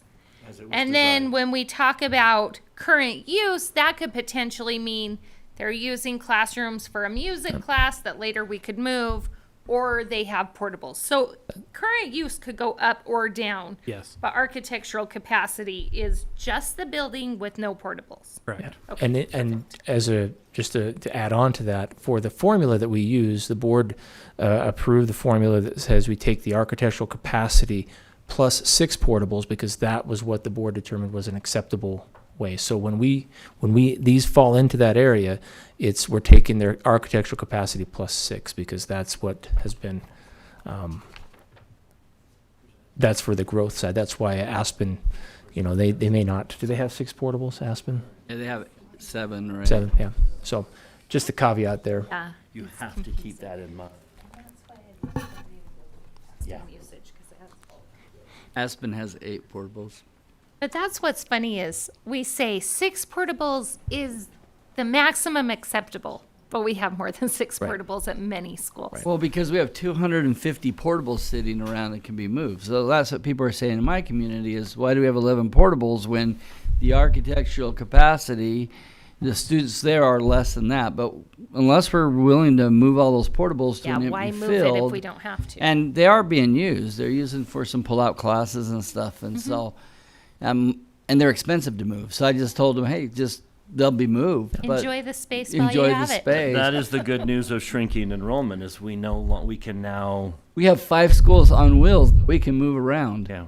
That is brilliant. And that is so brilliant. I think that speaks to the prudence of Dr. Godfrey not wanting to build any more additional portables since 2009. That's so good. We haven't built one. And that is what's going to allow us to not close or consolidate as many facilities in the future, because we have 5 portable schools. Taxpayers do not understand how much money we are saving with this. Thank you. Yeah, if we're ready to go to the next slide. So this is our secondary schools that we've put on the potential action list for the board to consider referral to the facilities committee. Joel P. Jensen, West Jordan Middle, and West Jordan High make this list. You'll notice that Joel P. not only does it have a district program, it also has meets the policy A13 threshold. And we did see other schools that were on there that could have made this list because of their enrollment, but we also, again, we consider the trends, we consider what might happen with potential boundary changes, and we just didn't feel at this point that other schools needed to be on the potential action list. But yeah, Joel P. Jensen is on that list because by policy we have to refer that to the facilities committee. They're also ALPS, right? Correct. That's why what the carrot is. Exactly. Yep. And then on the we're going to go into each one of these slides. Now the graphs you see are also going to be on the document that Mr. Feston referenced earlier. We're just showing you why Aspen made this list, because the maximum forecast enrollment is greater or will be greater than their building architectural capacity plus 6. And you can see Aspen at this point in the school year is 800, or on 2025 is 811 students. The next couple of years they'll stay below that orange line, which is their use capacity. And then, so we'll want to Which is actually good news because we thought they'd be above the line this year. That's right. And We so, thought last year's Band-Aid was just, we've got to do something now, but we're going to have to fix this next year, and now we're looking at 2 years out. moving that pocket of 153 students to Bastion really helped Aspen for a couple of years, and we're seeing that. So this is just the potential action list because we can look at solutions such as a boundary change. Aspen is adjacent, touches 1, 2, 3, 4, 5, 6 different elementary schools. So there are options for us to look at Aspen and reduce that enrollment strain. Hard because they so recently went through a boundary change. I know. It is hard. They and didn't. Oh, I we mean, did- we didn't we move the tabled- ones that anticipated being. We tabled that. Yeah. That part of the decision we tabled, and it It's still true. needs It's not to like be we're moving made. them back. We just haven't moved all of them out that we Right. intended. The question to. is, when are we going to pull the trigger on that? Because eventually you're going to have to move people over Yep. south, unless we're going to build a school and then close some later on. Let's not do that. I'm just confirming when it says 2025, that's this year. That's right now, their current enrollment, yes. That's the October date of, okay, that year. Yeah, I look over here to on the corner of my eye, but yes, that's confirmed. One dates. And again, those are the forecasted data numbers. So I don't know if we need to do anything this year. The facilities committee can decide what to do potentially for next year to address that. And when we talk about the facilities committee doing that, that's really coming to us to say boundary changes, building a new school, waiting it out, all of those options you weigh out as a committee and then bring them to us. Yes, we Okay. would bring back a proposal to the board, yeah.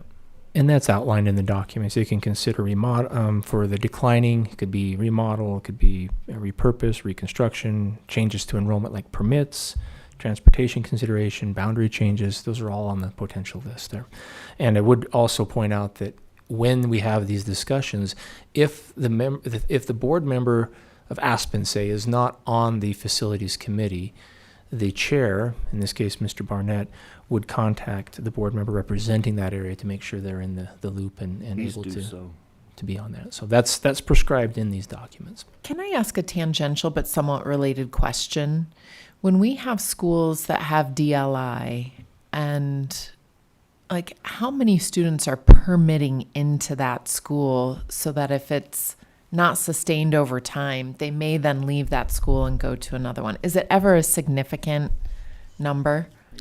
It sometimes can be. It can be. Okay.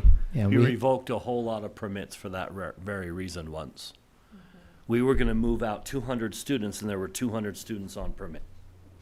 So we revoked those permits and didn't have to move them out. I see. Okay. and some DLI programs, for example, have a greater percentage of boundary students than others, and so that's something we would want to study in So the it's facilities something we committee. look at. Okay. Yes. Thank you. And I can just jump in. If you look in your document here at the tables, the net out of boundary students, if it's a large positive number, they've got a program. That's usually there. why. Yep. Yeah. Okay. Thank Yeah. you. Thank you for pointing that out. Can I, The can I next- ask one more? Oh, sure. Like, as we take some of these declining populations, do we also have like, so I remember back in the old Jordan days, we were considering closing some schools, and we had gone through and inventoried I don't know what to call this, the quality of the building and how much we would have to put into it. Do we have that, or is that something that back in the day before we combined districts that we did specifically for that? Does that make sense? I think you're referencing, I think there was a committee that looked at that, but I think that's been replaced by our facilities committee and the work they do now. So now the facility committee would say, okay, here's 3 schools, what's the quality of the school? And then we would go and look at, if we're going to close one, Right. That would be an example, but we close Yeah. 3 and rebuild one or correct, whatever. right. Okay. That's exactly what the facilities committee could look at and talk about and then bring back to the board for discussion. And do you mean like in AA 13 where it says estimated costs associated with all short-term repairs, building lifespan needs over the next 5 years? and/or addressing the structural safety issues is greater than 35% of the estimated cost of building a new school? Is that kind of what you're talking about? No, Oh. it was, I mean, when we did it, we looked at a school that we recommended to be closed because the upkeep on the building was larger than all the other schools.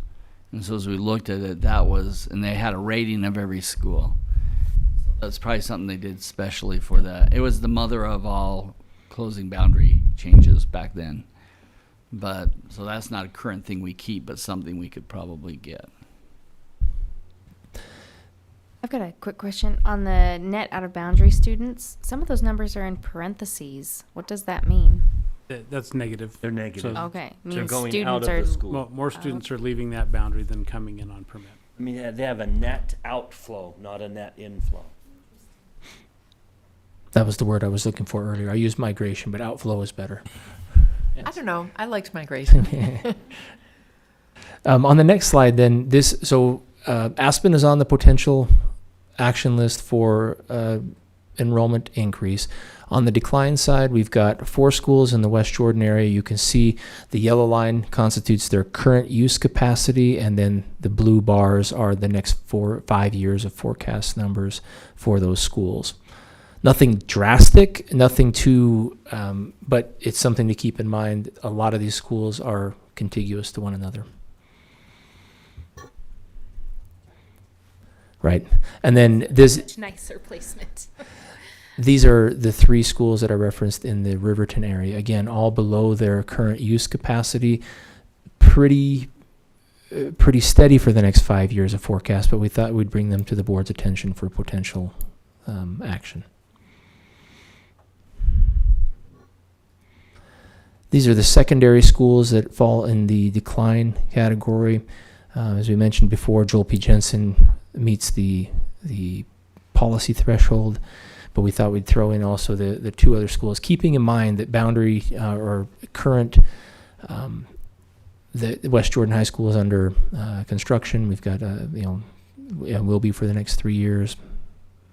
So things to consider and talk about in the facilities committee. I do have a question. I don't know if I'm on the spot to answer, but I noticed Westvale was listed and that they have a number of students that permit into the school. So they're decreasing, but have quite a few permitting in. Do they have a DLI program, or do we know the reason there are so many permitting in? West Lend has an ALPS program. That would explain that one. Okay. That might be.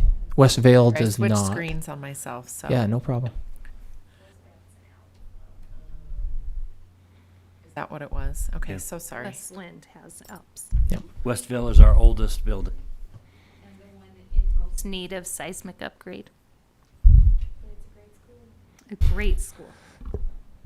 Not because of the building. We love the West Vale Wolves. So that brings us to the conclusion of this presentation, opening up for board discussion, and this would be the point at which you have the discussion and then decide which schools the facilities committee should consider beyond the ones that already have to by policy A13. Given our next discussion, Nikki, I noticed that Sunset Ridge is off the list. Do you want to speak to that? There's the elephant in the room. Is there anything you want to say at this point? Because Sunset Ridge Middle School just came off the list. And we're considering a boundary change to alleviate enrollment. We seem to be at odds with our 2 directions. For me, this speaks to prevention versus treatment. And I think this is an opportunity to pull schools into closer alignment, to look at feeder systems, and to do what makes sense because we have the luxury of doing so. And so, while I do think that Sunset Ridge is still at numbers that are uncomfortable for a school to be at its most effective, I think that there are other reasons to consider that boundary change.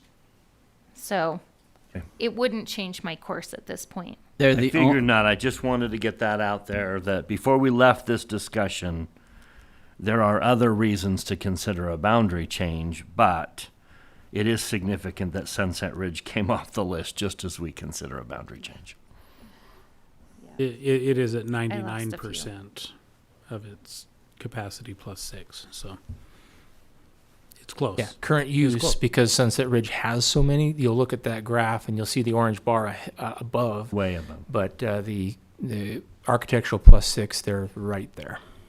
They're 4 student. They're the only student that's above the architectural design by 4 students. So we put 11 portables to house those 4 students. I think they lost some They- portables recently. Mr. Hamlin was principal there when I think they had a baker's dozen. Was it 15? 14. Wow. Yikes. And that's, people keep saying, well, it's not the highest it's ever been. Well, yeah, but when it was the highest it's ever been, we were in treatment mode. Yeah, it was designed for 1,400 and we've got 16 plus. Yeah. Yep. Which, yeah, you can put a portable there, but you've still got lunchrooms and cafeterias and out hallways and. But if we were to take that down to 6, it could fit the people pretty well. You know. Yeah, it could. But then we have other schools that are declining and losing opportunities for programming. And I think that balancing schools creates equity in the district. I agree with that too.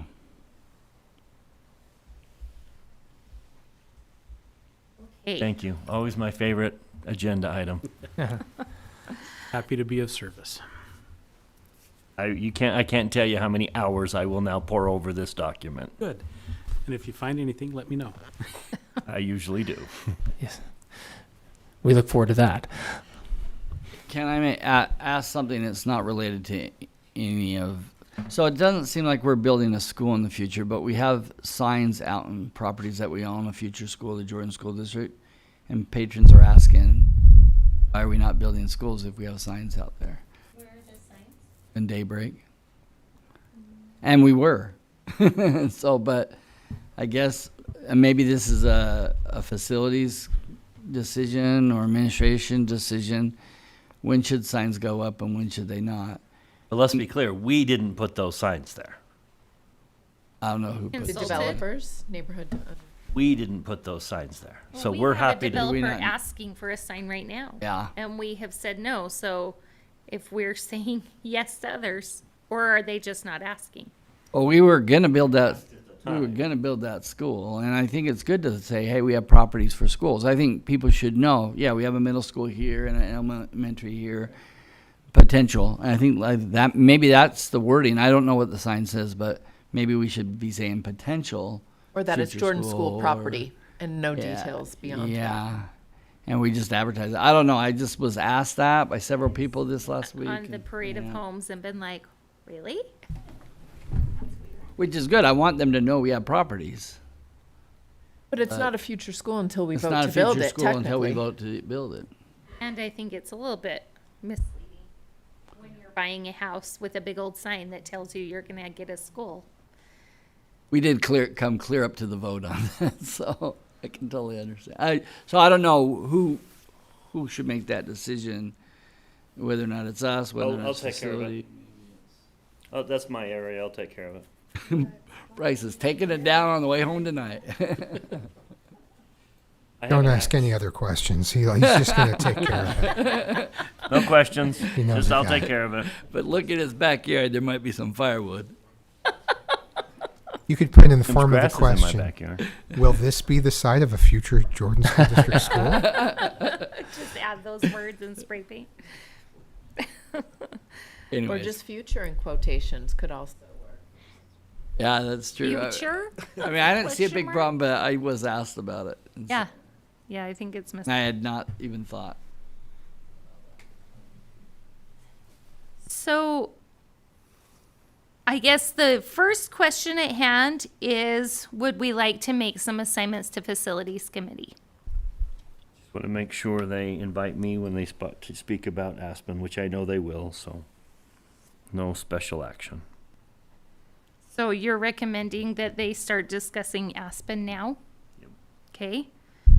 Columbia, Is that something you'd like to recommend, Lisa, as your school? What do you mean? What do I want to recommend? That I was- facilities committee take the assignment of beginning to examine options to consider the schools on these lists. I did not want to. The ones with asterisks up there, those first four, by policy, the facilities Policy, committee. we have to. have- Yeah. So I don't Does know why it say we're have asking. to? Yeah. Yeah. Okay. Okay, We're so irresponsible for then it. I misspoke. It doesn't mean that we have to do something We have to. But you necessarily, can bring but we have to recommendations to the discuss, Right. right? And those four are grouped together. They all meet the policy threshold, which is again below 50% of their architectural capacity, and the surrounding schools are below 65% of their capacity. So that's why we put the asterisks on those. The other three we've grouped together. That if you talk about one, it might be good for those to talk about all three together as a grouping because they are adjacent to each other. I think what we're trying to decide is we want the facilities committee to talk about any of the schools up there that don't have an asterisk by them. Better stated.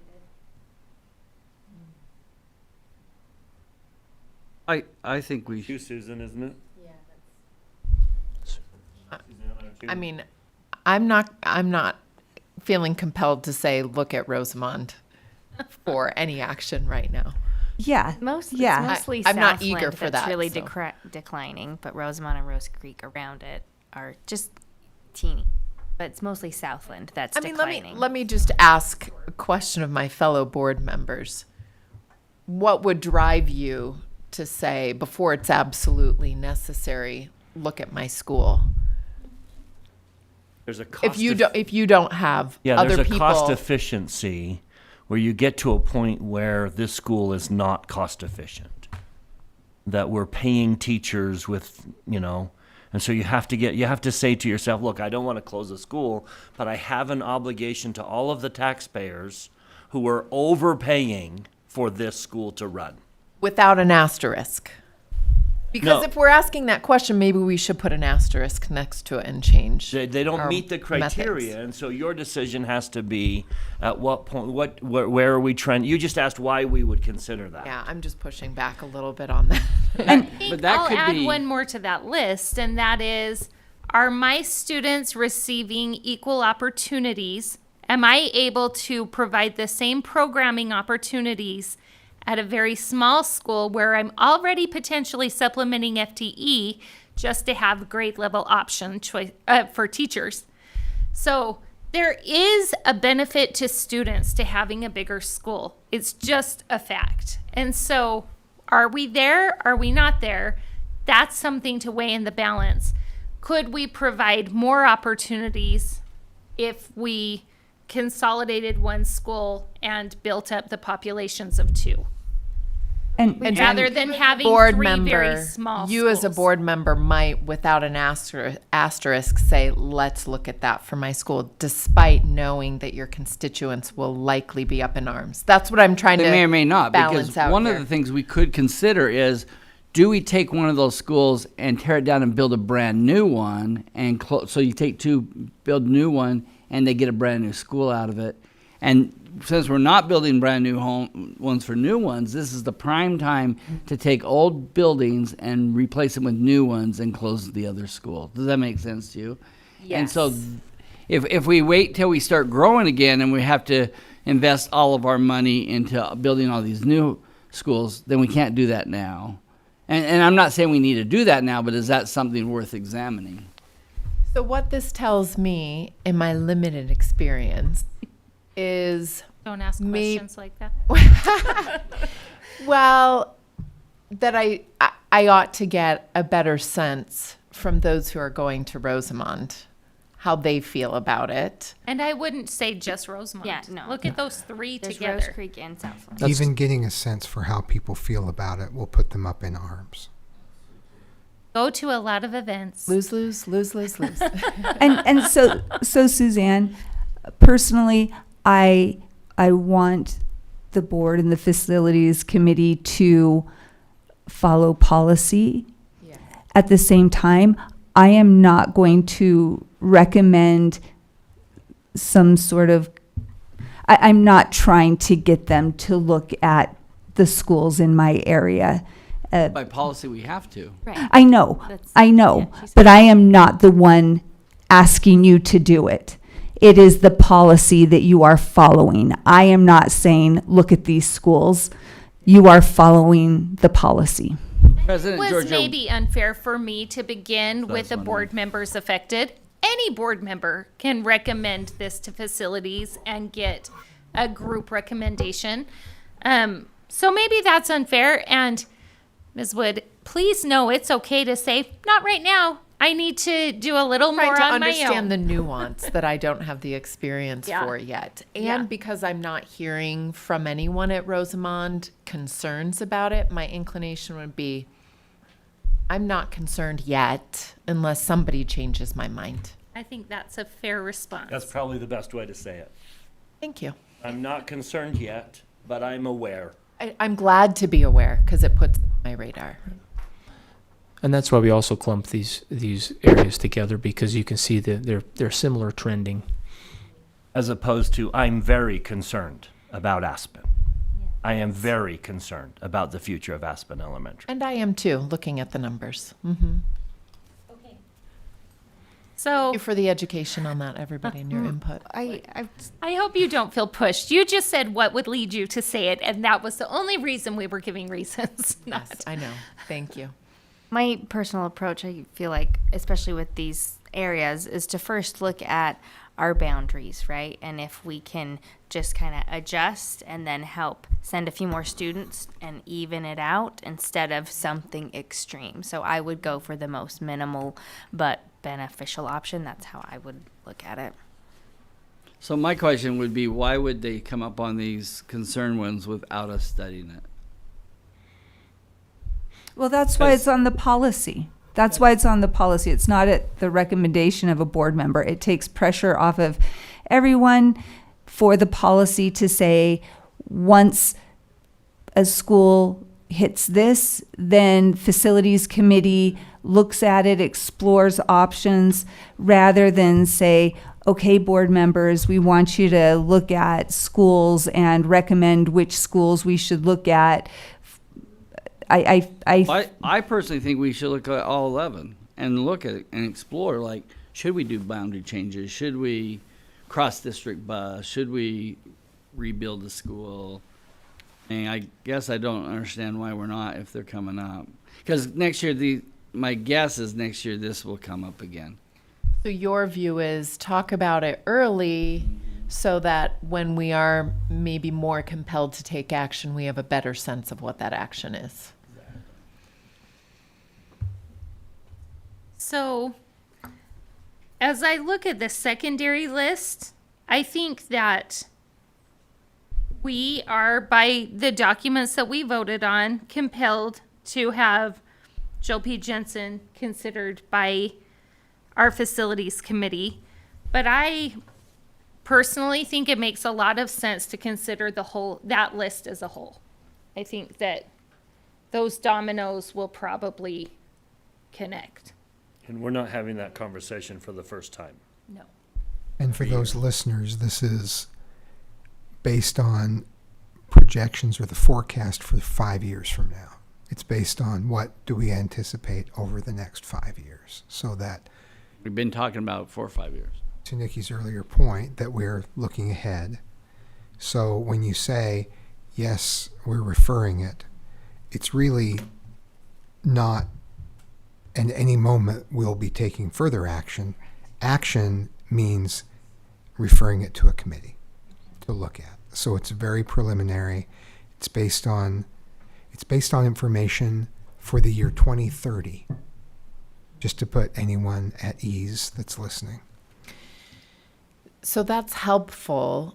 I think my view would be anything that hits the list, asterisk or not, can we just say automatically the facilities committee looks at it?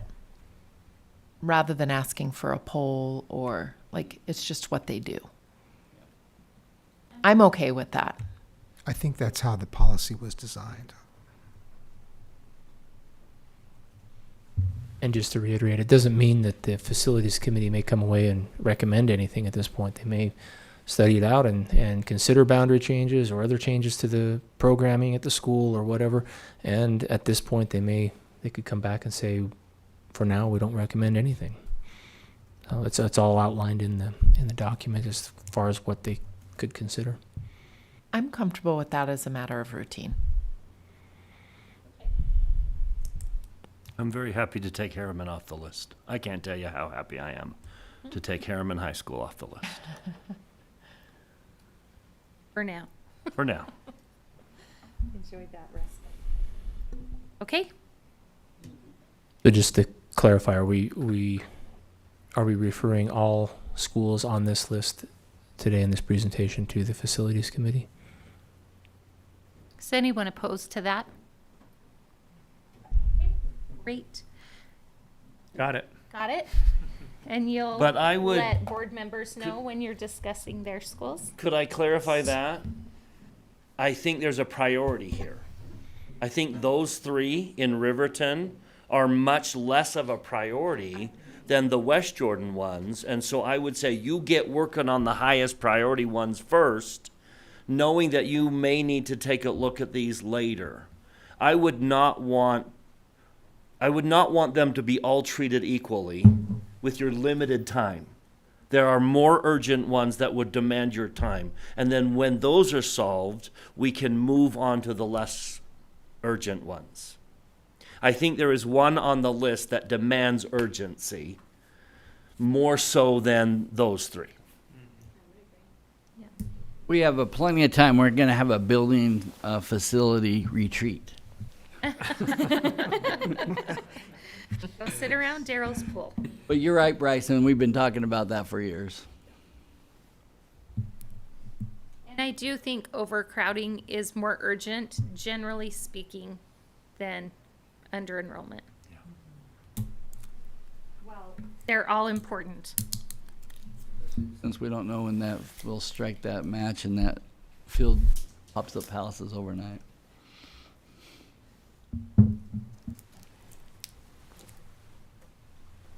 Thank you. Good discussion.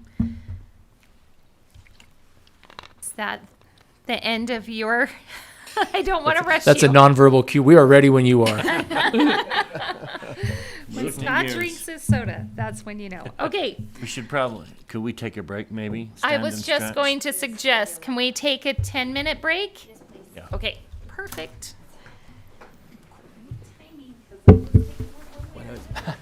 About to conduct.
Welcome back to the study session for the Jordan Board of Education.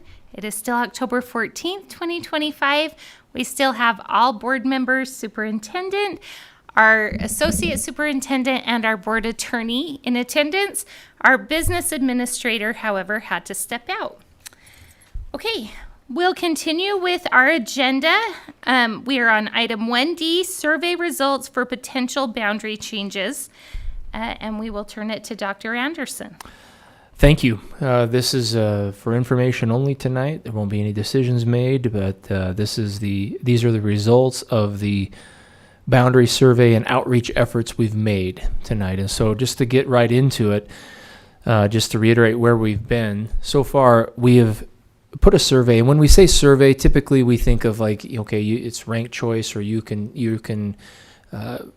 indicate which boundary option you prefer. There's a preference involved. In this particular set of surveys, these two in this case, the board opted to just put out an option for consideration and for feedback. And so when we say survey, that's what we mean by that. And when you see the responses, for example, we sent a Parent Square notification to all impacted students and all 10,000 plus non-impacted student homes. We received 351 responses in the Midas Creek area to the survey. By responses, we mean that they went through the survey, they looked at all of the pages and the data, and then they actually clicked the button submit to indicate that they were done with it.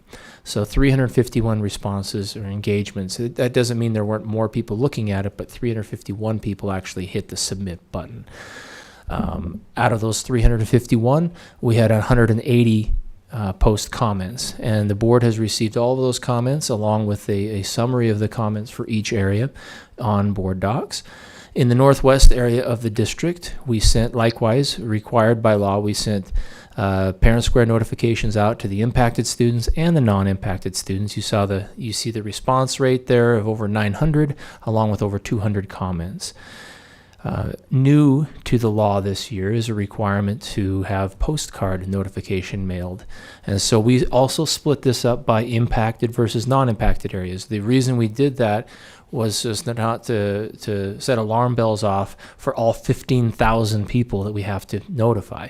We sent it to over 15,000 housetops.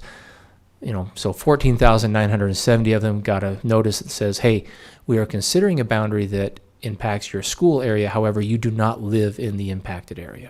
And then the other 1,200 or so that got postcards said, we're considering a boundary change for your school boundary, and you live in an area that's potentially impacted by this change.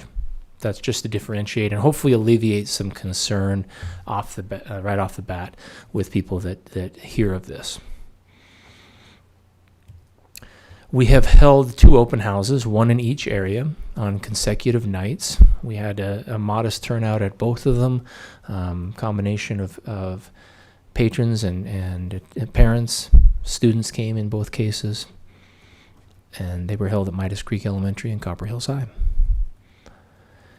The timeline that we have and the next steps we'll take after this meeting tonight, our next board meeting, the business meeting, will occur on October 28th. There will be a period of public comment required. We're required to hold 2 comment periods, one of them being a public hearing, and that is slated to be held on November 11th.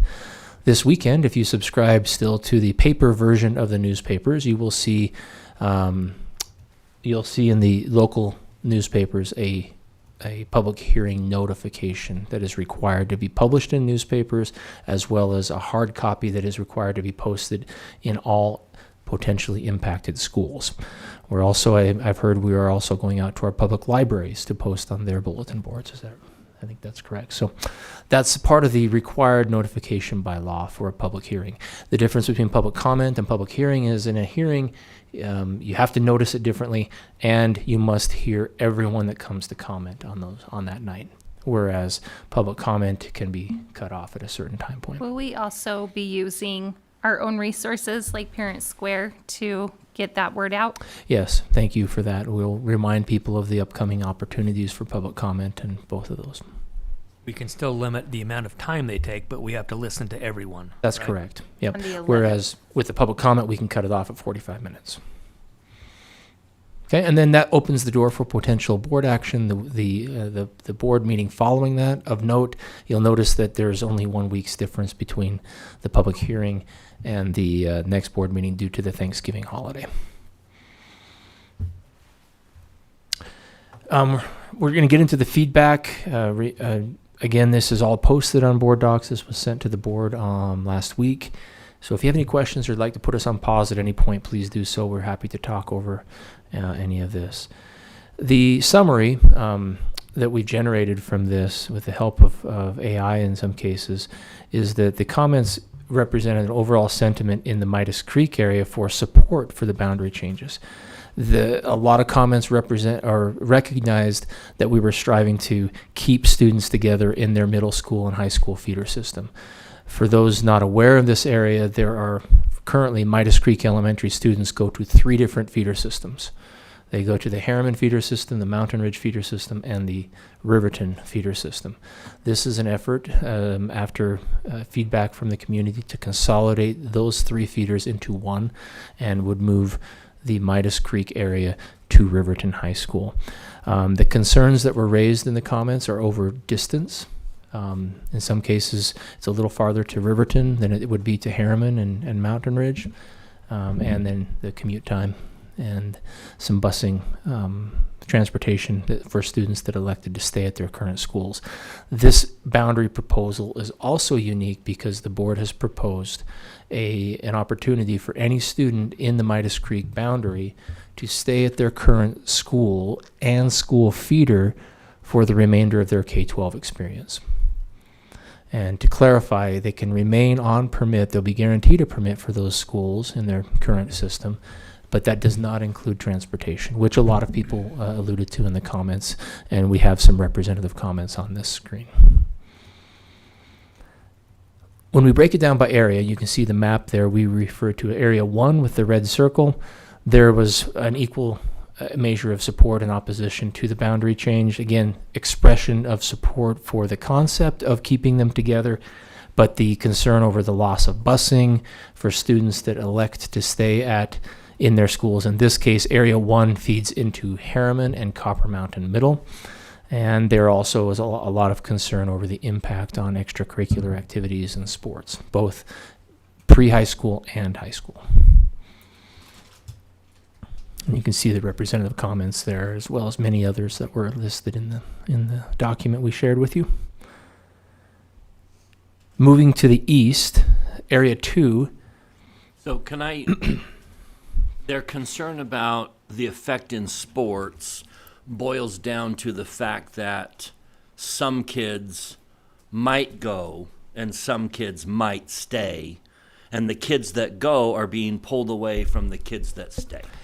Yes, and for instance, in the Ute Conference, the Youth Little League, the pre-high school leagues for football, currently my understanding is that they use the high school boundaries as a strict that is where you would play. You wear the uniform for where your high school is geographically oriented.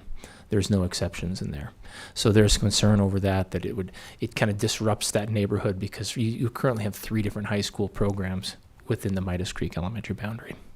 I talked to a couple of people in their organization, and they said, so like if you take a Harriman feeder kid now, and he decides he wants to stay in the Harriman feeder, but if we change the boundary, geographically change it, they have to go and play for Riverton until he is a student at Harriman.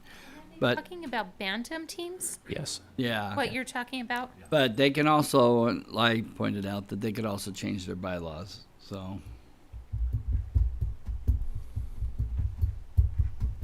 Moving to the east, Area 2 is not impacted directly because this area represents the area already going to Riverton and Oker Hills Middle. There was a strong sense of support for the proposed boundary changes because they feel like everybody else that goes to school with these students they're all going to go to the same school. And if there were concerns raised, we want to just be transparent in that. It was over just the conditions of the Oker Hills is one of our older elementary schools, and just the transportation distance. What's that? Middle school? You said elementary school. Sorry. for Yeah, Ochre Hills is one of our older. As the former principal of Ochre Hills Middle, I think I should have known that, but yes, pardon the slip of the tongue. I am curious about the concerns raised over facilities conditions at Ochre Hills, and especially because someone said something about that the parking at Riverton is horrendous, and that's the first I've ever heard of parking at Riverton addressed. And so, are any of these concerns, do they need to be on our radar? And apparently they're not, right? That facilities need to be fixed quickly, or are they okay that Ochre Hills could accommodate like 150-ish students next year? Yeah, I think Ochre Hills is the oldest version of that school plant. That's that footprint. They were built in 1980. You've got South Jordan Middle and Joel P. Jensen that also have the similar footprints to that. So the halls in Ochre Hills compared to other middle schools might be a little narrower, but they have adequate parking and space. I will also remind, we have renovated extensively Ochre Hills Middle, added on to the counseling center, added on to the main office area, and refurbished and remodeled all of the performing arts area. So there have been developments there, in addition to LED lighting, a substantial change to the parking lot and the bus flow. So there have been projects there over the years. Riverton High, just for context, many years ago, before Harriman High opened in 2009, Riverton High was at over 3,000 students, and they had a lot fewer parking spaces than they do now. So over time, the enrollment size of Riverton has gone down, and the parking spaces have gone up. So that's not being dismissive of the concern. I think if you've ever navigated the high school parking lot at the comings and goings times, it can be a challenge for anybody, and it is a challenge to find a good spot. Both schools are at 80% right now. Of their capacity. Plenty of room. Yeah. I was there when they were the fullest, and the parking was not an issue. Right. Just, I think, our expectations of parking. Right. I drop off my son occasionally at Riverton, and I haven't noticed a parking space problem. I see plenty of open spaces. So Yeah, that area. If you know the area of the parking lot, the southeast corner of the Riverton area, we expanded the parking there pretty dramatically in years past. We're offering buses anyways to this whole area, right?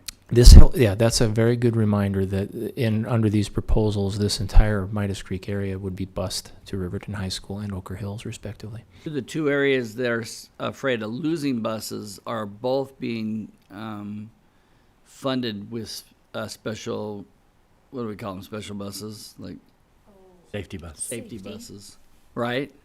I think in the areas 1 particular, I think they qualify for busing in that area, do they not? I know they cross the corridor, but When they're going to Harriman. mm-hmm. Or Copper Mountain. It would be really helpful to me as I'm talking to constituents to have a busing map as if the boundaries were passed as outlined. Is that something we could request? Well, for this one, everyone. This one, everybody would qualify. I'm just talking about like Would lose busing. all of these so that you can say, well, yeah, maybe Bingham's further, but now you qualify for a bus. Would that be helpful to other board members? Busing has been the number one complaint that I read in surveys, and it is also the number one complaint I've received personally. From what I understood is that the busing complaint was coming from, if you're going to force us to go to Riverton, but we want to continue going to Harriman, now we don't have a bus and we need that bus. And so there was that request, like keep the busing still for those who are, grandfathering or whatever. Like I said, Are you they're referring both- to the Midas Creek boundary change? I was referring to just all. In general, could we just add a busing map? But specifically, yes, I'm most interested in the Sunset, the Northwest. In the Northwest area. Okay. And I think we've got a breakdown of who would qualify for busing and that, and we can Oh, we do? we can speak to that. I have that data I can pull it together. Yeah, in the initial presentation, I think we looked at that to see who would qualify in those areas. Again, just to reiterate, I think when we're talking Midas Creek, everyone will qualify for busing for their new boundary at Riverton. But the comments have centered around, well, we want to go to our current school system, feeder system, and we want to maintain our busing. We want both. They're busing away from one. Is now a good time to ask the question whether or not the district has ever offered permits and busing for those permitted students at the time of a boundary change? I do not recall There ever there done was that. a time where we made a boundary change from Copper Hills to West Jordan High School. That was before I was involved in boundary changes at all. And there was a period of time for 3 years where the board provided busing to Copper Hills. So they said, we've moved the boundary, so you're in the West Jordan boundary. But for all those students who choose over the next 3 years to stay at Copper Hills, we will continue to bus you to Copper Hills. So that happened. There's that one time that I can recall that it happened, but that was probably 15 years ago, maybe more like 20 years ago. Not the norm, but That it's happened once. That is outside the norm. And what is the estimated cost of a bus? The range of a bus? $35,000 a year. I think that's when we looked at that recently with, there was a neighborhood in one of our school boundaries that we were considering partnering with the city on the cost of it. And I think that was, for that private bus company, was closer to 40-ish.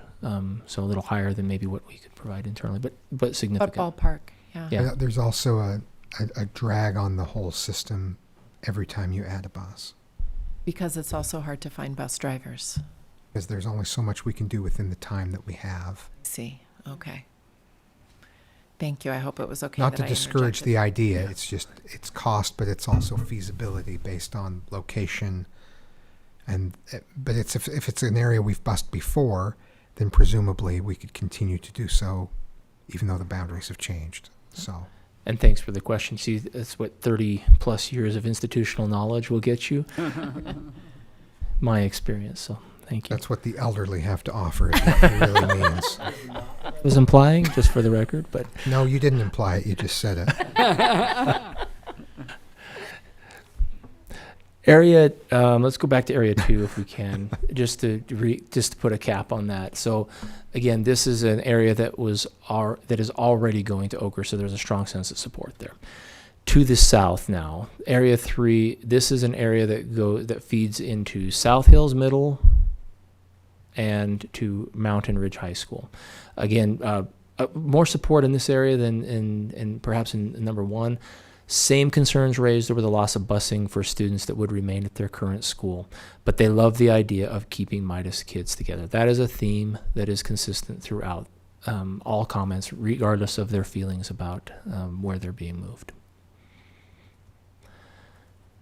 So we do have other areas because remember, this does not impact the Midas Creek boundaries at all, even though we're showing just the Midas Creek boundary up there. There are students in all of the 3 high schools and the middle schools that are not impacted here at all. And there were mixed responses from the households. Just the concerns, again, of the capacity of these schools. They may not know or didn't understand that they have capacity in those, so there were more questions and curiosities, as is mentioned in the representative comments.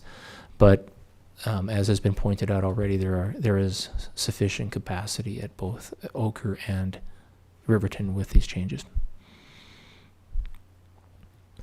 So because we just finished our October 1 enrollment forecast numbers that we just showed you, this is an updated enrollment forecast for these schools with the boundary changes in mind. We have at the table that would happen without and the one that would happen with.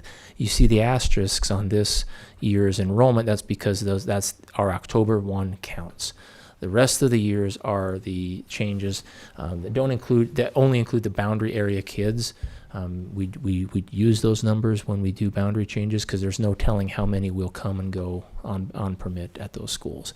So you can see here the table without what happens in 5 years at Copper Mountain and South Hills. They go up. Ochre Hills gradually goes down.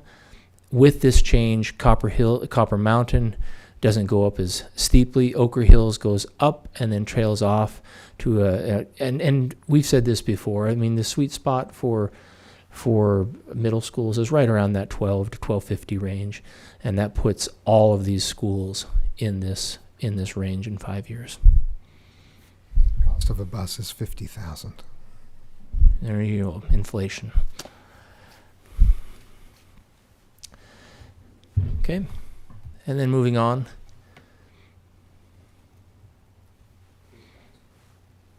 Oh, sorry, it is, you did move on. My apologies. So again, these are the high schools with our numbers. Again, October 1 counts on the 25-26 column, and then the rest are the forecast numbers based on our October 1 counts that only pertain to that they only count boundary area students.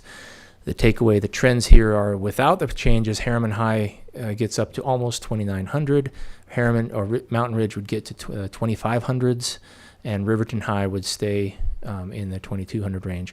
If these boundary changes were to occur, it does offset some of the growth in Harriman and at Mountain Ridge, and boosts Riverton slightly so that they've got a manageable enrollment.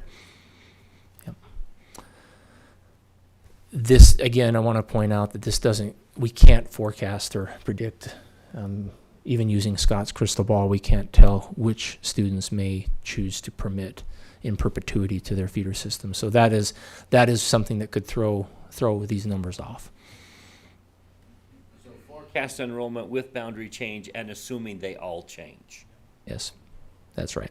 And we know that not all of them will. Historically, anecdotally, a lot of them, even if they don't like the boundary change, end up doing it because of transportation, neighbors go, and they go.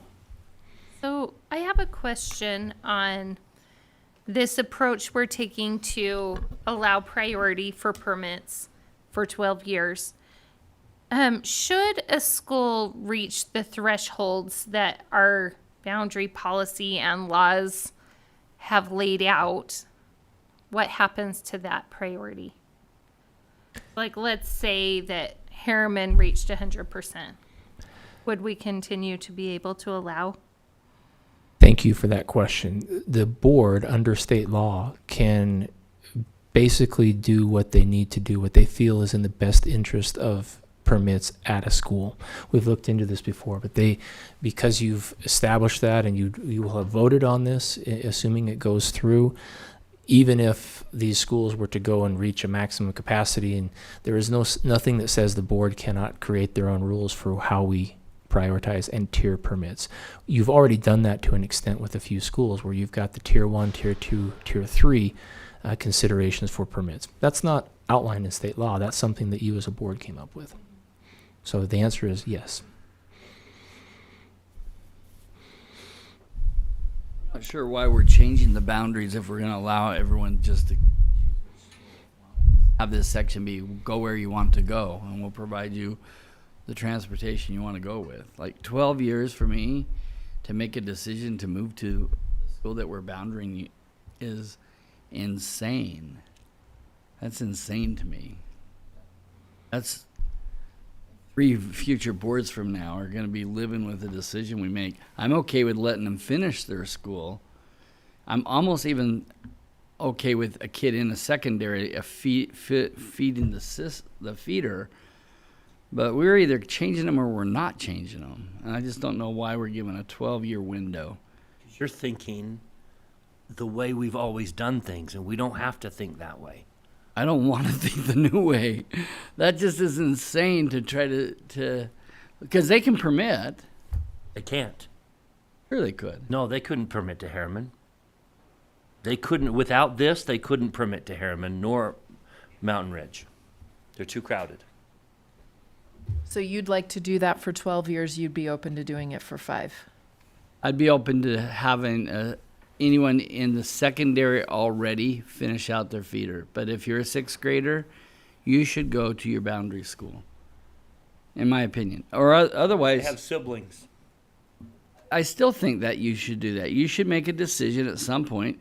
Why are we even making a change then? Because we could just let them go the way they are. Like, I don't know. This is a crazy change. And I want to think how I used to, because I don't want to bind a future board 12 years from now to a decision that we made that we have no idea, because those schools could be overcrowded. If they stay at Harriman, Then we withdraw the permit option. then we withdraw it. That's but that's worse, isn't it? I don't know. We're either moving them or we're not moving them, in my estimation. I would never vote for a 12-year window. On I that too. don't want a 12-year window either. 12 years is too long.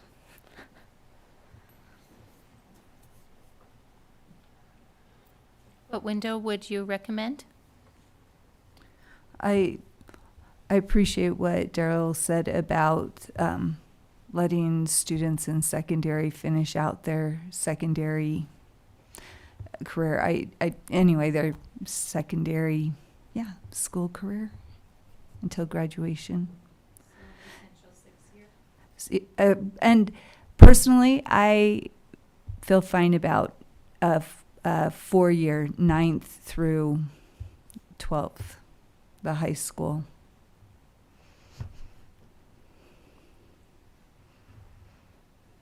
So that would mean those currently in 9th grade. Yeah. 9th, 10th, 11th, and 12th would stay at their current school. So this Or year's, could permit, would like get the permit. When this year's 8th grader would be moved to a new middle school next year. I feel fine about that. And I feel like their families could apply for a permit if they, They won't get it. and the thing is, What's our I threshold don't on not absolutely know that they will not get it. And so I think that decision is generally up to the school administration. Not And if they're then 90%. You're saying at the middle school But we level, only have they one still school at couldn't permit. 90%. Maybe I misunderstood, but I thought what Nikki had asked was if the school reaches 100%, can we still give permits if we want to? like the board can approve it, and I'd be open to Okay. approving above the 90% if Which for is a what we're permit. proposing. Explain. We're proposing granting them a permit. If you want to go to the school you intended to go to, we're granting you a permit right now. Well, and I'm interested to, I don't know that all of the students would apply for a permit. Do we have any idea? So about how many students continue to permit when there's been a boundary change? Is it a very high percentage? Is it more than 50% or more than 40% generally? Or does anybody know that? I'm sorry to put you right on the No, spot. we don't have the data for that, but I don't think it's going to be 50%. That we haven't experienced that high of a permit threshold when we've made a boundary change. Because I mean, I'm speaking from my own experience and the people that, like, family members and friends, and generally the people I know are okay to go to the boundary school, even if it means a change. But that said, I don't come from a line of people that play Little League sports that have the high school team mascot as the mascot. I think it's going to set a real bad precedence in future boundary changes, because everyone else is going to say, well, why are you giving them 12 years and we only get 2 years? And I love giving a window. You know, I love giving a window and let them adjust. I just don't think the window should be 12 years. I just think, like I said, finish out your current school, or you could persuade me to finish out your current feeder if you're a secondary student. I would rather not do that, but I guess the purpose is if we're gonna move them, let's move them. If they want to be together, that's what they're all asking for. They came to us, we didn't go to them. They want to be together, let's do everything possible to put them together. Which is what we're doing. But we're not forcing them to be together. We are and we're not. The more that we open up that window and say, yeah, but here and here, and we're going to offer you busing and all that, we're really not really. I didn't know that offering busing was even on the table because I do not want discussed to. it. We I discussed it. remember talking about it, but I feel like We voted no. okay. There was a vote. I must have missed that. Is there a vote? There was a vote. I mean, in this meeting? We also, We said we weren't going to Oh. move prior forward. to sending out the survey information, we did agree on the 12-year. So as people have read the survey, received emails, attended school community council meetings, we would be changing the information that they've been given if we choose to change this. So we approved a 12-year grandfathering in permit. We did.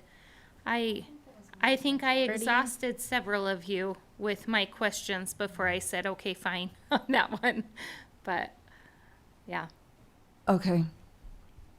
So I'm not saying we can't roll that back. And I'm another just boundary. saying, heads up, this is the information that we have been giving the community.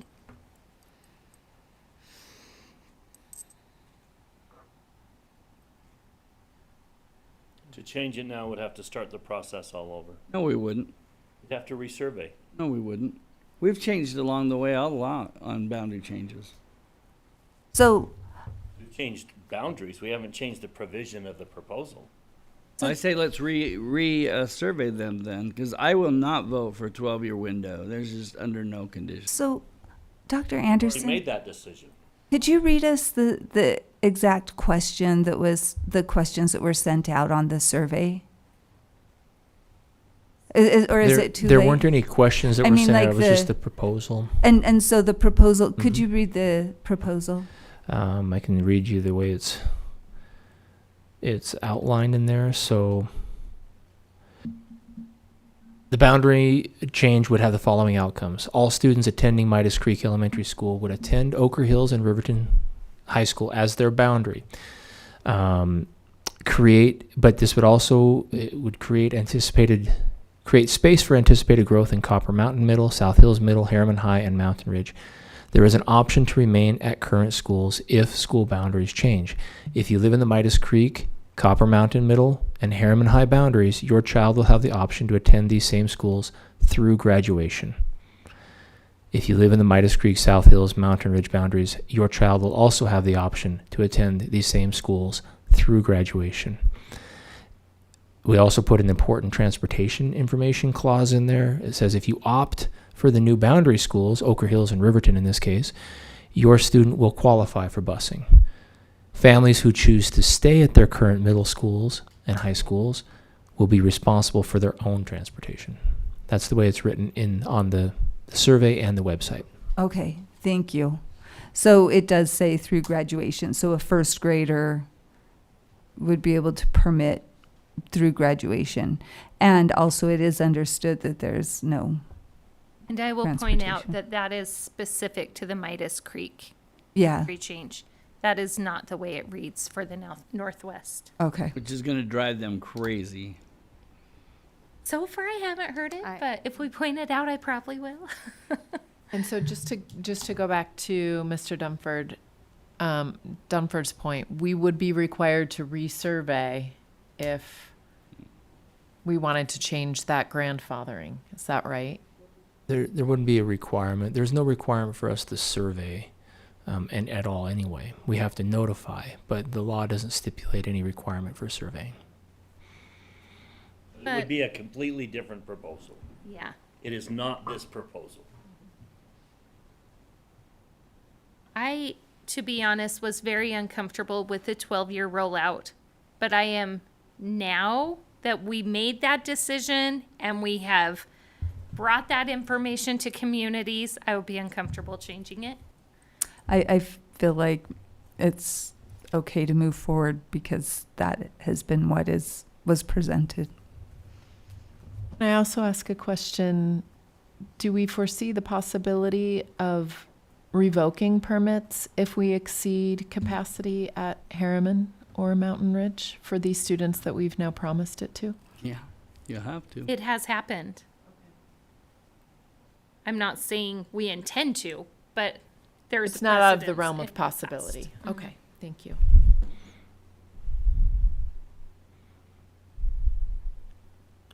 And so and now what are we doing? What are we doing?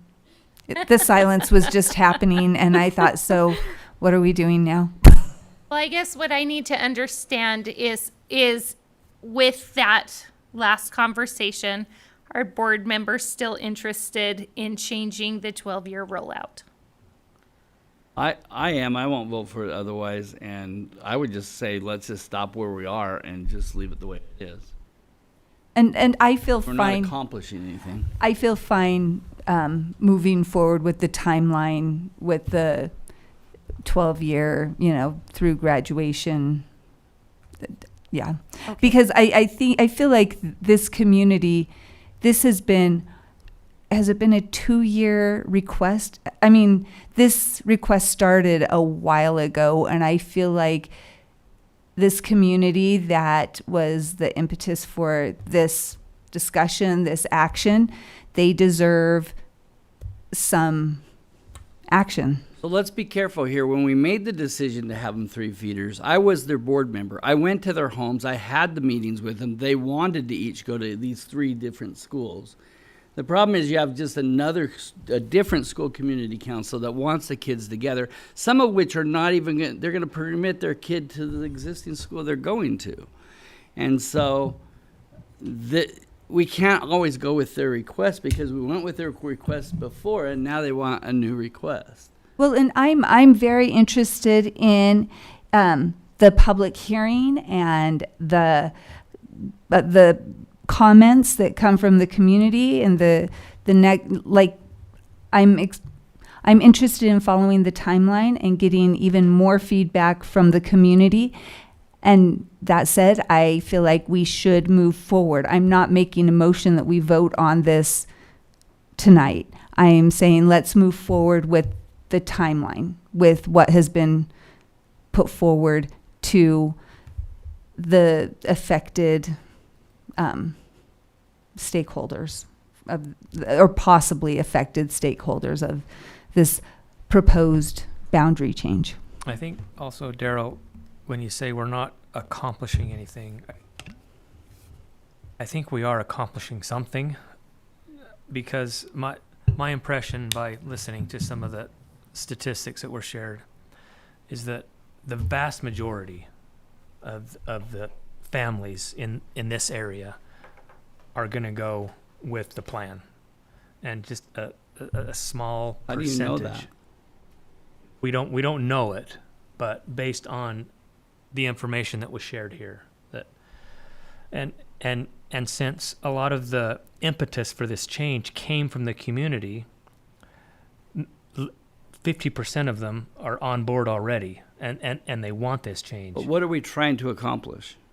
Aligning feeder. Alignment. the feeder system. It's one of our goals, isn't it? I mean, like, it's even in the document that we looked at earlier tonight. But if you're trying to align a feeder system, but you give them so many ways out of aligning the feeder system, are you really accomplishing what we're trying to accomplish? That's Yes, what I'm trying to because say. the vast majority will go. We don't I know think that. that's what past precedents would show us. Generally, when we have made this offer, not a 12-year, but But we're never when given a we've made 12-year this rollout. offer, they have gone to their boundary schools. The majority, right? It's interesting that even when we have offered, okay, you can stay at your school, you can permit to your school, next year, it's really about what everyone else is doing. It's very rare that someone wants to be an outlier. So the other, and I'm not trying to sway it one way or the other. I am not impacted by this at all personally. What we see is that people are permitting out we align a feeder and then people still permit out. Even in our aligned feeders, people are making their own choices. So that still will happen. Which is what I'm recommending. We make the decision, and if they'd like to, they can permit out. But we're not going to give them a window of 12 years. Well, let's take an area where you can permit because there's space for you to permit wherever you'd like. Even if a feeder is aligned, that means that we've aligned our system. And if people choose to permit, they can permit out of that. And that means that they're not on the same, going to the same schools as people in the neighborhood. But we've aligned the neighborhood. They can choose to disalign the neighborhood by permitting out. And that's my So recommendation. people will still permit regardless of the boundaries that we put in place. So, Can I ask actually a point of clarification? In the proposal, it says if you live in the Midas Creek, Copper Mountain, and Harriman boundaries, your child will have the option to attend these same schools through graduation. What if my child is 2 years old? So thank you. That's a good clarification. So what we would in essence do, I may be oversimplifying it here, but on the day that the board approves this boundary, assuming that you do, we would basically print a list of all students in Area 1 and all students of Area 3, K-12. And if you're on that list, you get the ticket for a permit for the rest of your K-12 experience in that feeder system. Does that make sense? So it's currently enrolled That's right. students. Kindergarten, not preschool. Current kindergartners would be next year's first graders under this change, and so it'd be allowed. Current kindergartners through current juniors, because seniors will be out next year anyway. So those 11 years or 12 years of grades, we would have the list, and that's what we would have to work on with student services and the schools in that area to make sure that when they request the permit that we've got them. And each year that passes, that year, that graduating class would fall off the list until. So I'll say one more thing, and then I'll be quiet. But let's say we're now moving Aspen Hills, or Aspen Elementary, and we're going to move them over to Oak Leaf. And now all of a sudden they're going to say, well, you gave this area a 12-year span. Why aren't you giving us a 12-year span? Can't. Why can't you? Will when we can, but we can't. Well, why can't you? Because that's a space limitation. It has no space limitations. It has space limitations because you just said they can't permit. We're moving them out. We're allowing them to permit back. That's the precedence I'm uncomfortable with. And it's going to come back to bite us, but I'm good. I'll vote. I'm not going to vote for this. okay. So I know Ms. Dean and Dr. Robinson, anyone else who is still interested in changing the 12-year rollout? I know you. I'm sorry. I meant I know you're. You heard my piece. You heard my I piece. have heard you tell how you feel. But others were also interested at one point. I just want to make sure I'm not steamrolling anyone. I was interested in Daryl's position, but I was under the false assumption that we were offering busing to the students who were opting out of their feeder. And so, since we're not offering busing, I'm okay with it. Okay. Okay. So, sounds like we can move on. Okay. Great. Thank you for the long pause. Let's continue with the presentation. All right, we'll move on to the northwest area. Overall, to summarize the entire comment section, there was support for keeping students at Elk Ridge together and moving Area C to Bingham High. There is strong opposition to moving any student to a school that's farther away, and the loss of busing for those students electing to remain. Again, that theme. I think just as an aside, it's not uncommon for people to dislike changing schools. That's a credit to our principals. It's a credit to the teachers in that school that they do a good job, and people like their boundary school. And so we appreciate that when we see comments like that. moving forward, we'll break this down as we have with the previous. As we move forward, can I speak to one comment on the last slide? Please. So, just as a reminder to anyone at home listening, I heard several comments to this same end that they wish for a grandfathering option that allows students already enrolled to finish at their current school. And I just want to clarify that in this proposal, we said you can stay at the school you're at. So if I'm a 7th grade student who is being asked to move middle schools, this proposal, as it was outlined, allows you to stay at that middle school until you would be promoted on to high school. But not your feeder. But not the feeder. At the end of that time, I'll tell you exactly the way it says. For example, current West Hills students whose boundary changes may continue at West Hills, but would be assigned to Bingham boundary for high school. After leaving West Hills, these students could apply for a permit through the established process to attend a different school. So there is a grandfather clause in here, but it's just to stay at the school you're currently attending. So a potential 3-year rollout. I mean, honestly, really, it's 2. So I just wanted to clarify that for anyone listening at home who might be going, but wait. Thank you. And that and President George quoted from the website and what was sent out in the email to all parents. So yes, and so we're going to break down the areas just like we did in the last area by number 1 is in the upper left-hand corner of the screen. That's what we're referring to as Area 1. These are students that are directly impacted by this change. This would move that area from where it's currently at Sunset Ridge. You'll notice that it's worth noting that it's on the east side of Mountain View Corridor there, and that the proposal is to move Area 1 to West Hills from Sunset Ridge. So concern in this area. It's fair to say there's a good amount of concern in the disruption that it would cause. There's questions about busing and distance. Right now, that area gets bused to Sunset Ridge. Not everyone in that area would be bused to West Hills. And there was a fair amount of conversation. I think if you live out in that area, you see and hear and smell the construction day in and day out. You see the things going on. And so there is a perception out there that we're going to need a school out in that area sooner rather than later. And that was mentioned in the comments many times. Moving to Area 2, again, this is an impacted area. This is an area just south of Copper Hills. There is strong opposition to this boundary change. The concerns are over that we are moving students to Bingham and to Elk Ridge from Area 2. That's the difference. In Area 1, we're only experiencing a middle school change. Area 2, we're experiencing a middle school change and a high school change. And where they can walk right now to Copper Hills and even West Hills in some areas, this would have all of Area 2 bused to Bingham and Elk Ridge.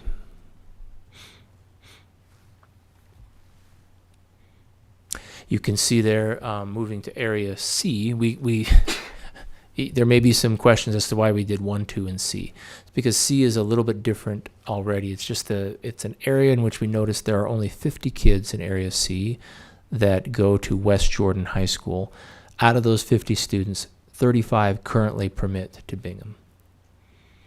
So the majority of students in Area C already go to Bingham, which would be why Area C has strong support for the proposal to go to Bingham, and they already go to Elk Ridge. So this would just be a high school change in this area.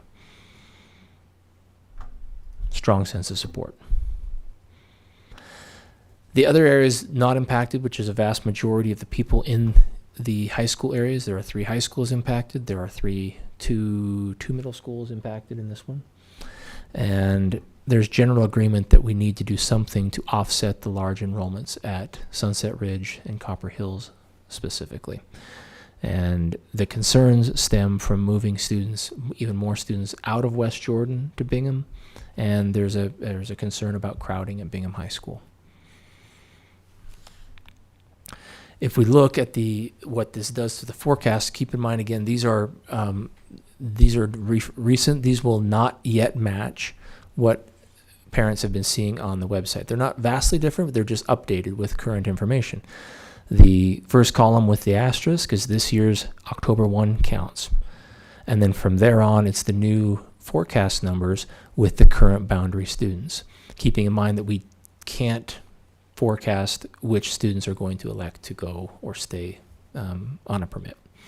So that's why. So you can see this is the middle school changes without boundaries and then with the boundaries.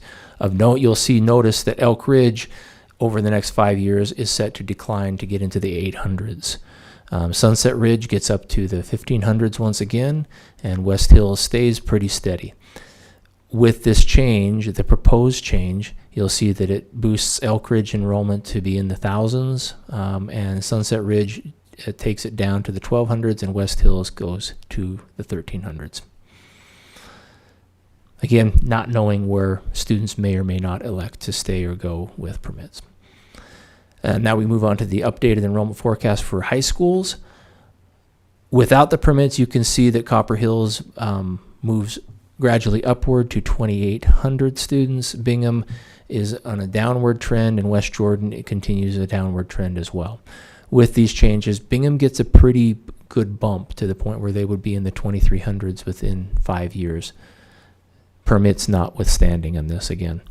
Copper Hills, they are reduced in their enrollment size, and West Jordan continues because we only impact around 50 students in that area. So those are the new forecast numbers. After this presentation tonight, we plan on moving these numbers to the website. In case anybody listening or anybody asks board members why those numbers are different, is because we just received the new October 1 forecast. Does that make sense? Okay. Can I just clarify one myth that is out there right now that says Sunset Ridge is much larger school than West Hills? If we look at their architectural capacity, so I'm just looking at building size for students, they are identical. So just to clarify that, I saw it in comments. I've heard it in school community councils. It's a myth. Yeah, the difference there in the capacity lies in the number of portables, where Sunset Ridge has currently 11, West Hills has 5 currently, which boosts their actual current use capacity up. But the architectural capacity, President George is correct, it's precisely the same.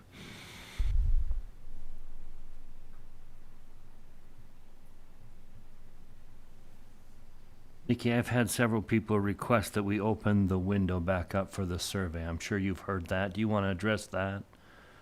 The community council said they didn't have a chance to have a meeting during the window and would like the window opened back, the survey opened back up. How do you respond to that? It was something I wanted to float to the board tonight, so Okay. you beat me to it. Sorry. I'm curious how board members feel about it. There was a sense at the Copper Hills School Community Council that people felt caught off guard. And I did have a conversation with them about the fact that this survey was a little different and that it was really an opportunity to provide feedback, but that we have multiple opportunities and ways to provide feedback in the future. They still felt like there was something unique about having a survey. They feel like more people will participate if we reopen it. Curious if those people had the opportunity to do the survey, or some of them didn't have the opportunity to do the survey and they're just assuming. I think everyone had the opportunity, but some missed it with the hustle of the beginning of That's school. what I meant. Okay.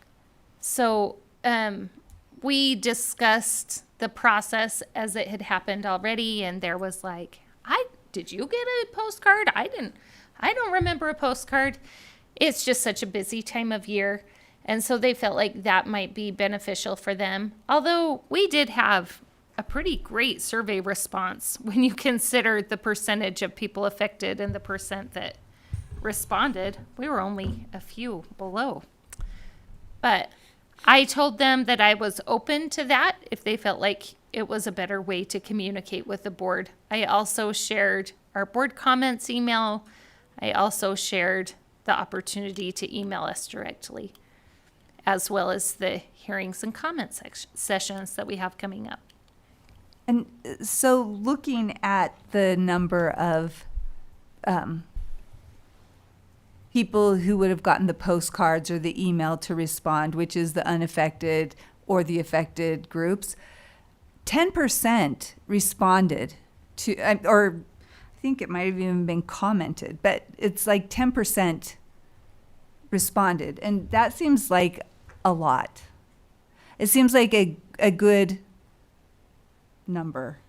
Is it? If you look at I mean, it like high. this, 994 impacted students, and we got 942 Yeah. responses. And That's so- a pretty good number. And so I feel like people, a lot of people, I mean, the school community council, I appreciate school community council, but that is 10 members at a high school, which is, 6 parents, right? And so obviously there were a lot of other families that, I mean, they might not represent 100% accurately people's ability to respond. Am I making sense? So I don't know. And I'll also mention that there was a concern brought that it would be helpful if we could leave the survey open a little longer so that they could talk about it at parent-teacher conferences. And so we have once extended that window at that request already. So there's a precedent for it, Or or you not. could say we already did, Okay. either way. So will we start the review? Will we start the survey all over again? I mean, all but 52 people responded. Well, they're not necessarily people from the affected area. Yeah. You know what I mean? Anybody could respond. I came gotcha. from an unaffected area and I was invited to respond. And so, but that seems like a lot of response. Do like we have the good data to representation. how many were in the affected area that responded? It's on the attachment. We asked them to self-identify which area they lived in their, so in your comment packets that you received, the comments were sorted by which area they identified themselves as living in. Was this survey, I know sometimes we limit how many times a specific, I don't know how all the tech works, but a computer could respond. Is that the case here? Or could someone Like a bot? conceivably, yeah, could someone conceivably have taken this a few times? We do see the Qualtrics. Sorry, there's a fly here. The Qualtrics software does flag responses from the same IP address. So, but if there's 2 parents and a student in the household, we're going to let them take it. Let them each take it. So we keep an eye on those, but we don't discount, duplicate unless we see 20. And in this case, Yeah. where this was more of an informational survey rather than a preference survey, that I mean, someone could go on and comment several times probably and expand on their thoughts potentially. So, board members, what do you feel about opening the survey back up? And I'm okay if that's specific to the Northwest, if that makes a difference. I'm happy to. We're not in a rush. We could get their feedback quickly. I wouldn't leave it open very long, but I'd be happy to open it back up. The same, I'm neutral. I'm happy to do it if that feels better. Is it a burden on administration to reopen it and collate all of the responses? We could reset the Qualtrics and resend it, depending on who the board wants to send it to. We could open it up to everybody in the Northwest area, or you could open it up to a specific area as well. No, it's not hard. I'm not opposed to it. I think you're going to get the same result because the people that are reaching out to me in that area are in area 2 that strongly oppose the boundary change because they're closer to a high school that we're going to now ship them farther away. I'm okay to resurvey it. I don't think you're going to get any different results because they strongly oppose it already. And that's why they're asking, because they want to get more people to strongly oppose it. So you may have very strongly oppose it, but I think you're going to get the same results. I know why they're saying what they're saying. I think you're right that we'll get similar results. I think we will get expanded reasons. There were some shared at school community council that I think are now circulating, but. Anyone opposed to extending it? Okay. I'm curious though if you could separate out the new comments we get. So because Yeah. we've got all of these ones, and then if you just Absolutely. send ones. Yeah. That's no problem. Do we need to resurvey like area C or area 1? Or, I mean, you're going to resurvey the whole thing? I think we surveyed the whole thing because the impression that I got at the school community council was that Copper Hills doesn't stand to gain much in this change. They feel like they take some negatives but no positives. I would argue that, but that is what I heard. So I think it's people who are not affected that are interested in resurveying.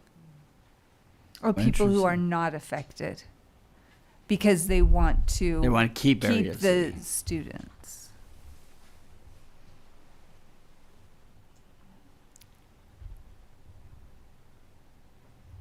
Okay, how long? Yeah, good question. So everybody, what I'm hearing is everybody in the Northwest area, open the survey back up. We would email them, which here's one idea. We're already going to remind them of the opportunities for public comment through Parent Square. That reminder can also say we're opening the survey for an additional fill in the blank on how you want it. Are you comfortable opening it until our next meeting? Well, it's got to 2 close more before weeks? that, so we have the survey results. I would give them sufficient time to process it and give us the update before the meeting. How much time I would would be say- helpful? A couple of days. I mean, for instance, if our next meeting is the 28th, we could, the challenge would be that we run into fall break. The Thanksgiving. holiday and the break. Oh, It's fall break. So Oh we my could we goodness. could close it that weekend after fall break and have it to you for the 28th. That doesn't take long to take the comments. The summaries are quick to create. I think we could do that. Are they going to say, well, we didn't have a chance 'cause we were on fall break? Well, There's only so much we can do. How soon would you send out the notification that it's reopened? Do it tomorrow.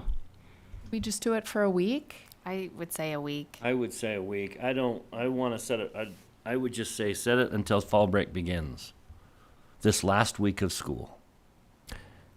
Would That's only like Fall 3 break days. That's begins only in 3 3. days, 2 days. Dr. Anderson, would That's sufficient. if we The people left who are it, asking to take it now know that it's there and can take it in one day. if we were to open it through fall break, whether we closed it during fall break or at the end of fall break, would your team be working on this during fall break? I don't know. We could close it. I mean, we could close it at 8 a.m. Monday morning when we arrive and pull the results and run them through a summary and have them to you, by the latest the afternoon of Monday the 27th. And that point. gives you only 1 day. I really don't want you to put too much We pressure. work efficiently and quickly. I'm Okay. looking over there so I don't get hate. Any. That's the royal we, right? Yes, that's the right way. Take days on that day. So that's what I would suggest, just because it gives the community an opportunity and it doesn't create added strain, it sounds like, on our staff who aren't going to be doing it during that week anyways. I think they wanted it Agree. open a lot longer. I think they would enjoy having it open until a vote.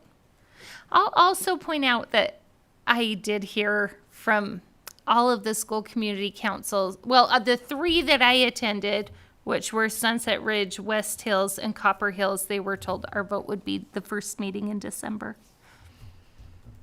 Which is I mean, that's just the first opportunity, the first potential action could be taken November 18th, I believe we said. But yeah, the earlier the vote just facilitates the permit question a little bit better, but there's no reason that we need to, if the board doesn't. I see wisdom in doing it sooner because the permit window opens, but just so we get the word out, maybe we can include that. Sure. And just so we do give, I mean, I don't want to just, these guys are amazing, but I don't want to presume if the board is good with getting the survey results at the latest Tuesday morning, that gives us time to process and make sure we're sending them out. That would be at the latest. It'd still give you some opportunity to read it prior to board meeting and the public comment period. That works for me. Just seems to me that we're kind of like making rules as we go with whatever we want to do. And like, that's why it really frustrates me with not having some priorities and some processes that we go through on a boundary change. And maybe it should be that way. I think that that's what's frustrating me. Mm-hmm. So priorities and processes, not in regards to like how we trigger the conversation, but how the How we go through the conversation rolls out. process. Now we're surveying these guys again, but what about those people now they're saying, well, we should have surveyed us again too? And I mean, I don't know. I'm not saying one's right or wrong, but I think that's what's getting me a bit frustrated in the process is that every scenario is different. Maybe it should be, but No, with no Daryl, yeah, consistency. I am uncomfortable with what I perceive as inequity. And what is the position of the board to explain the inequity? And it's fine if we've got an explanation for it that we can stand by. But until we have that discussion, I'm uncomfortable with a 12-year here and a 3-year there and maybe a 5-year for someone else. Should we as a board say, here's how we're going to do it so that we can be fair? I would approve a 12-year anywhere this same situation surfaced, but nowhere else does it surface. We have such anomalies all over the place, we can't do that. It would be nice if we could do that. But anyone in this situation, I don't feel like we're being unfair. I would approve a 12-year to anyone in that situation. I would extend a survey to anyone who felt like it would benefit.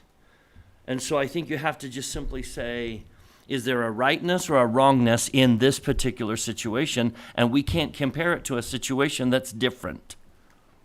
And let's throw out all guidelines because every situation's. And that's pretty much what we do. We have some basics.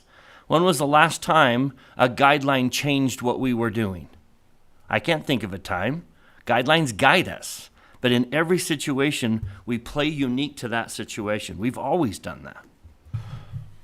I don't see it that way, but that's just me. I guess I don't see what's unique necessarily about it. Name an elementary that has 3 feeder systems. That they Name an ask- elementary school. We don't. They ask for it.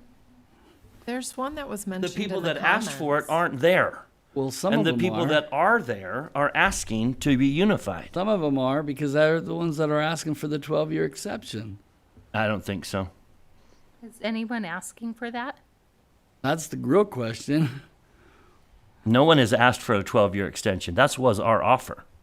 Why don't we survey on the 12-year exception? Like, We did. we didn't survey the public.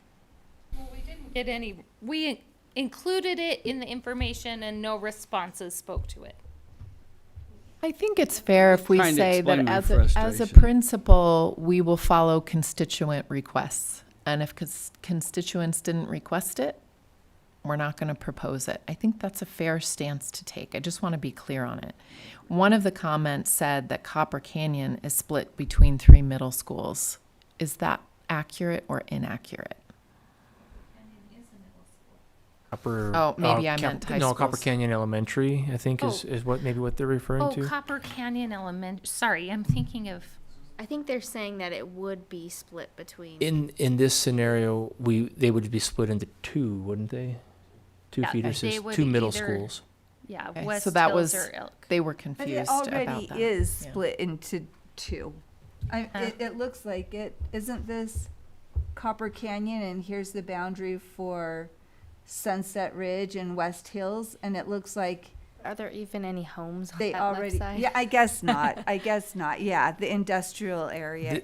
Yeah, this Upper this proposal Canyon would take students and feeds Yeah, into okay. Sunset Populated Ridge and areas. West Hills So the currently, area is. but it would change it so they feed into West Hills and Elk Meadows. Elk Ridge. Or Elk, sorry. My gosh, is it late or is it just me? So they would go from feeding to 2 schools to feeding to 2 schools, but they would be, one of the schools will be different. Okay. Am I saying that correctly? That's correct. All bets are off at this point. I've stumbled over my tongue twice in the last sentence.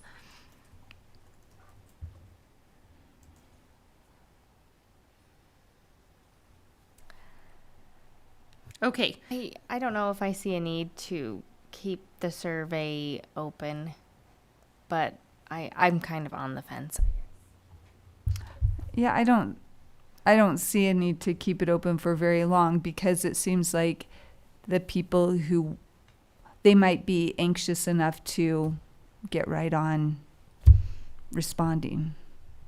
If The website is still there, correct? With all It the is. information. That's correct. And I would love to see emails or have them come in person for public comment if they have things to share. Please send me your comments if we're not going to reopen the survey, even if we are going to reopen it. I'd like to make a motion that we reopen the survey for 1 week. I second. okay. We have a motion by Mr. Barnett, second by Ms. Wood, to open the survey for the Northwest Survey Group for 1 week or until the 21st of October. Okay, but you have discussion? Yep. Any discussion to that motion? So it makes no difference if we open it till the 21st or we open it till the 27th, because people aren't working. I just say, I would just make amendment that we open it till the 27th. Just to clarify, we work, those are contract days for us, so Oh. we'll be working. So that actually could get some time, or I'm just saying, I wanted to clarify that we will be working or have people in the office on the 21st. Okay, so if anyone wants to withdraw, I'll make the proposal if anyone doesn't want to second it. I didn't know you were working.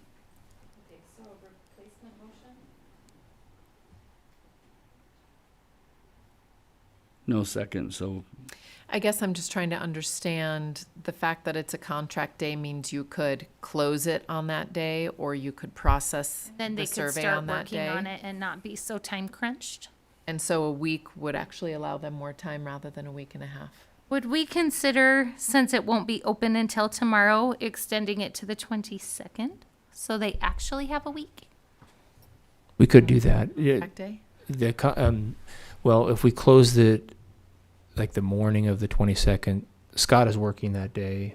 The next day, Thursday and Friday, are not contract days, so we won't be working those days. So if we closed it, it would make a difference for processing time, but I want to clarify, I think the Royal We can pull it off with whatever you want us to do. my motion is to leave it open to the 22nd, but if someone can make a counter one. I mean, I would second that motion just because my community is asking for it. And it's not going to make a big, they can do this report. This is not a big report for them. Okay, so we have a motion to open the survey for the Northwest boundary change constituents until the morning of the 27th. Motion by Dr. Let's just say midnight the 22nd. 26th. 22nd or 27th? Sorry, I thought Well, you I said said you to would the go to the 27th, but it 27th. might just say midnight of the 26th would just be good. That's Sunday night. Then if they come in early or whatever, they have the 27th and 28th to prepare it for us. Okay, so can I leave it the morning of the 27th? Because Whatever that's you how Mike like. said it. Okay, so we have a motion by Dr. Robinson, second by Ms. George, that we open the survey for the Northwest boundary constituents until the morning of the 27th. Is there discussion there? Okay, all in favor? Yes. I'm in Aye. favor. Yeah. Aye. And any opposed? Okay, that motion carries. So we will open it till the 27th. Thank you. Good discussion. Anything else on this agenda item? Fantastic. All right. Let's move on then to board and superintendent reports and comments. Facilities Committee doesn't have a report. We're meeting, our next meeting is October 30th.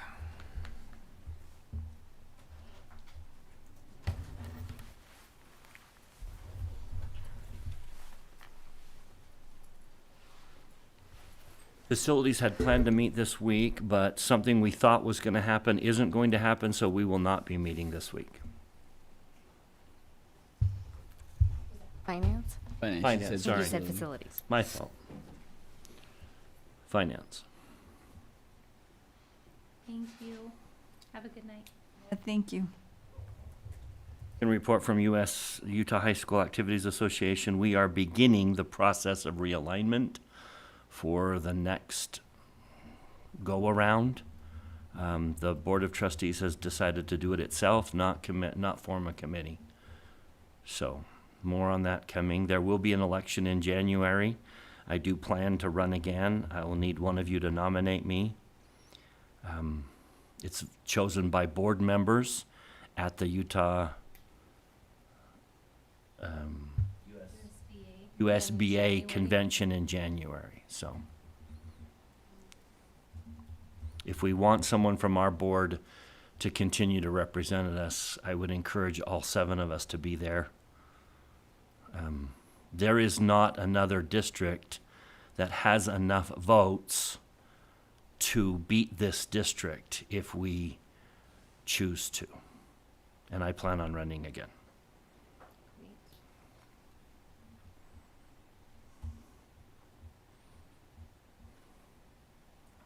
I will jump in and say that I've got an idea for a JPAC meeting. It was an idea I got from Superintendent Godfrey to gather feedback on Parent Square and how it's going. I know there are kind of a lot of mixed reviews, and so I would like to get some feedback on that. But I want to, if this is the topic, and I would love to hear your guys' feedback. I'd like to give a robust time for people to comment, for SEC chairs to ask their school communities how they feel, to kind of gather their information, and or if we could have some sort of Google Doc that SEC chairs could share with their communities to gather feedback on it, and then potentially meet in January instead of in November. I just personally don't see a lot of pressing issues that we need to really take to JPAC right now, so that's why I'm okay sitting on this one. But I'd love to hear if board members have any other ideas that JPAC could ask. Would you still try to do 2 this year, or would this be a single meeting? It might be a single. I don't know.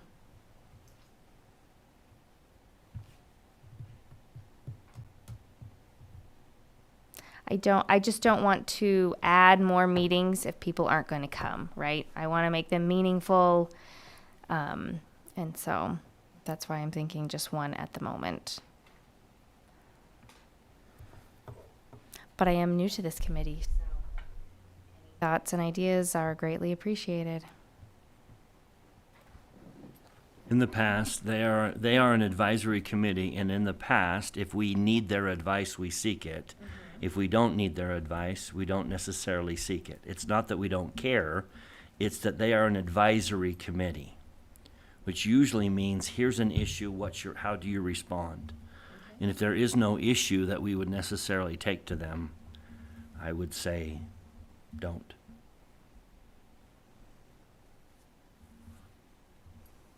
I've had a question running through my mind.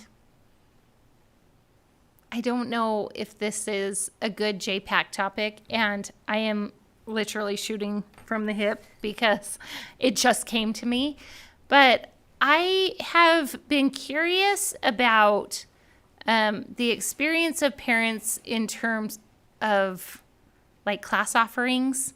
If they feel like they understand the options available to their students and they understand the paths that are offered and how to follow those paths.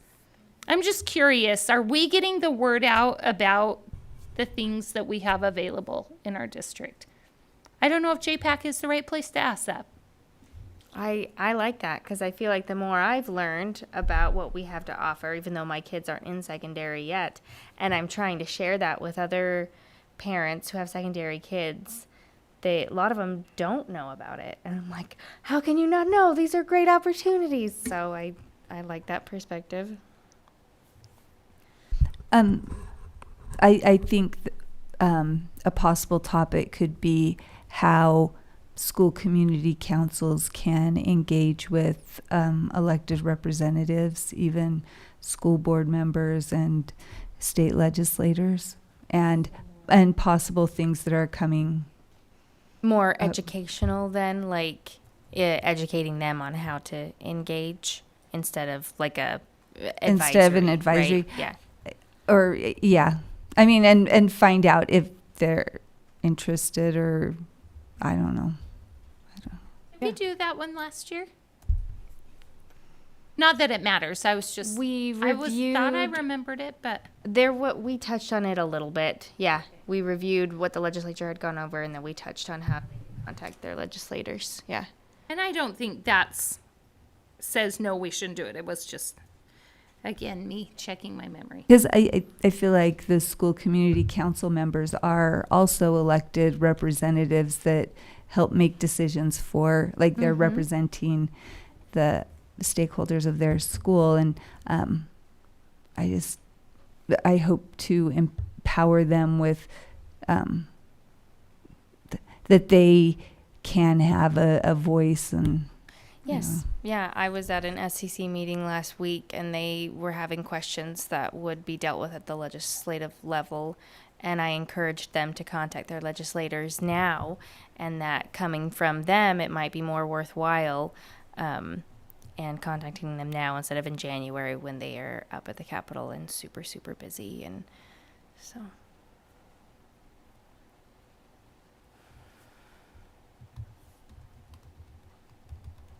Anything else?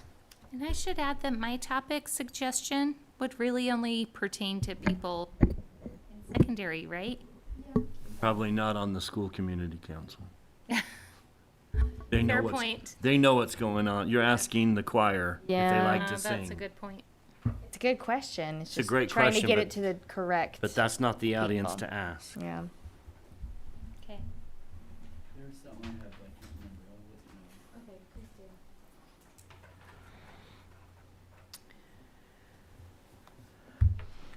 I can speak to, if you're ready. Okay, just want to make sure I wasn't interrupting. So GIAC, there is a multilingual family night coming up Thursday at West Jordan Middle School from 6 to 8 p.m. There will be some student awards, performances, and dinner.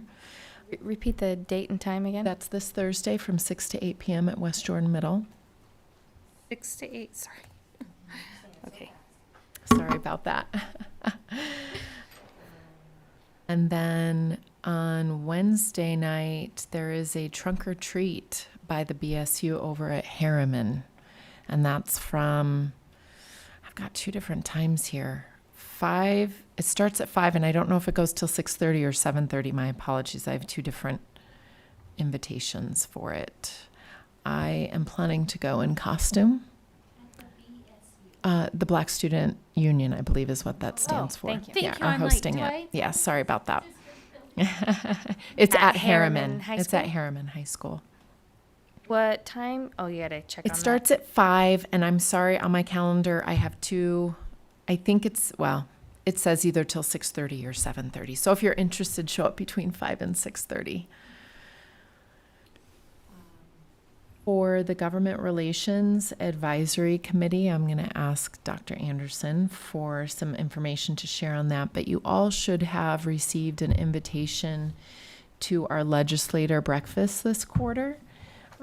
So Dr. Anderson can go over those specific dates, but wanted to give you all an opportunity as to whether or not those locations and dates do or don't work for you. Is now a good time, Dr. Anderson, Yes. to have you go through that? Otherwise, I have one more thing I can share. No, I've got the information here. I just wanted to, so as we did last year, we decided as a government relations committee to pattern it after what we did previously, where we had 3 different meetings with no more than 3 board members, and we kind of separated it out by region. So the southern region, and the central region, and then the northern region. And I think that we felt like that facilitated better conversation. There weren't microphones and recordings occurring. It was more of a more intimate setting and a conversational tone about the issues. And so we had 3 different dates, and those invitations have been sent out to all board members and legislators in those areas. Some of the areas overlap either board member or legislative areas, so we did double up on a couple of them. And the first one is going to be on November 20th, and that's going to be the more southern area with Bryce, Daryl, and Brian. On the 20th, have all RSVP'd, and we've got several legislators that have indicated they're coming. The next day, November 24th, we've got a couple of legislators that have RSVP'd. I'll ping them a couple more times just to remind them, those that haven't committed. And on that one, it was Aaron, Suzanne, and Bryce. And then on the December 2nd it's the more northern area. A couple of legislators have RSVP'd, and in that one we have Aaron, Nikki, and Lisa. So does that work for everybody? Does feedback? anybody need to request? December 2nd? December 2nd, yep. And I sent it to They're all at the jail. yeah, thank you for that. That's a good clarification. They'll all be in the heart of the district. The committee wanted to showcase the new JLC. From 7 to 9? 7:30 to 9. Yep. And again, if you want to look on those dates, that should be on your calendar. Those were sent, and I'll send a couple more invitations or reminders to those that haven't RSVP'd, and just a reminder once we get closer for everyone that's RSVP'd. Just in the interest of balancing board member attendance, I'm curious if anyone has conflicts with the ones that Mike just mentioned. I would have RSVP'd to all 3 because I'm pretty flexible. And I do think, Have more than 3. Right. Yeah. I'm just saying. yeah, Well, If but somebody can't. If people you'd sent can't it out, make I would have we pressed can- yes. So We can fill in and make sure that we have everyone that. I think Yeah, that's so the- if you end up not attending, do please let Mike or I know, and then we can get another board member there who may be interested. Ms. Dean, does the December 2nd one work? That for works you? for me.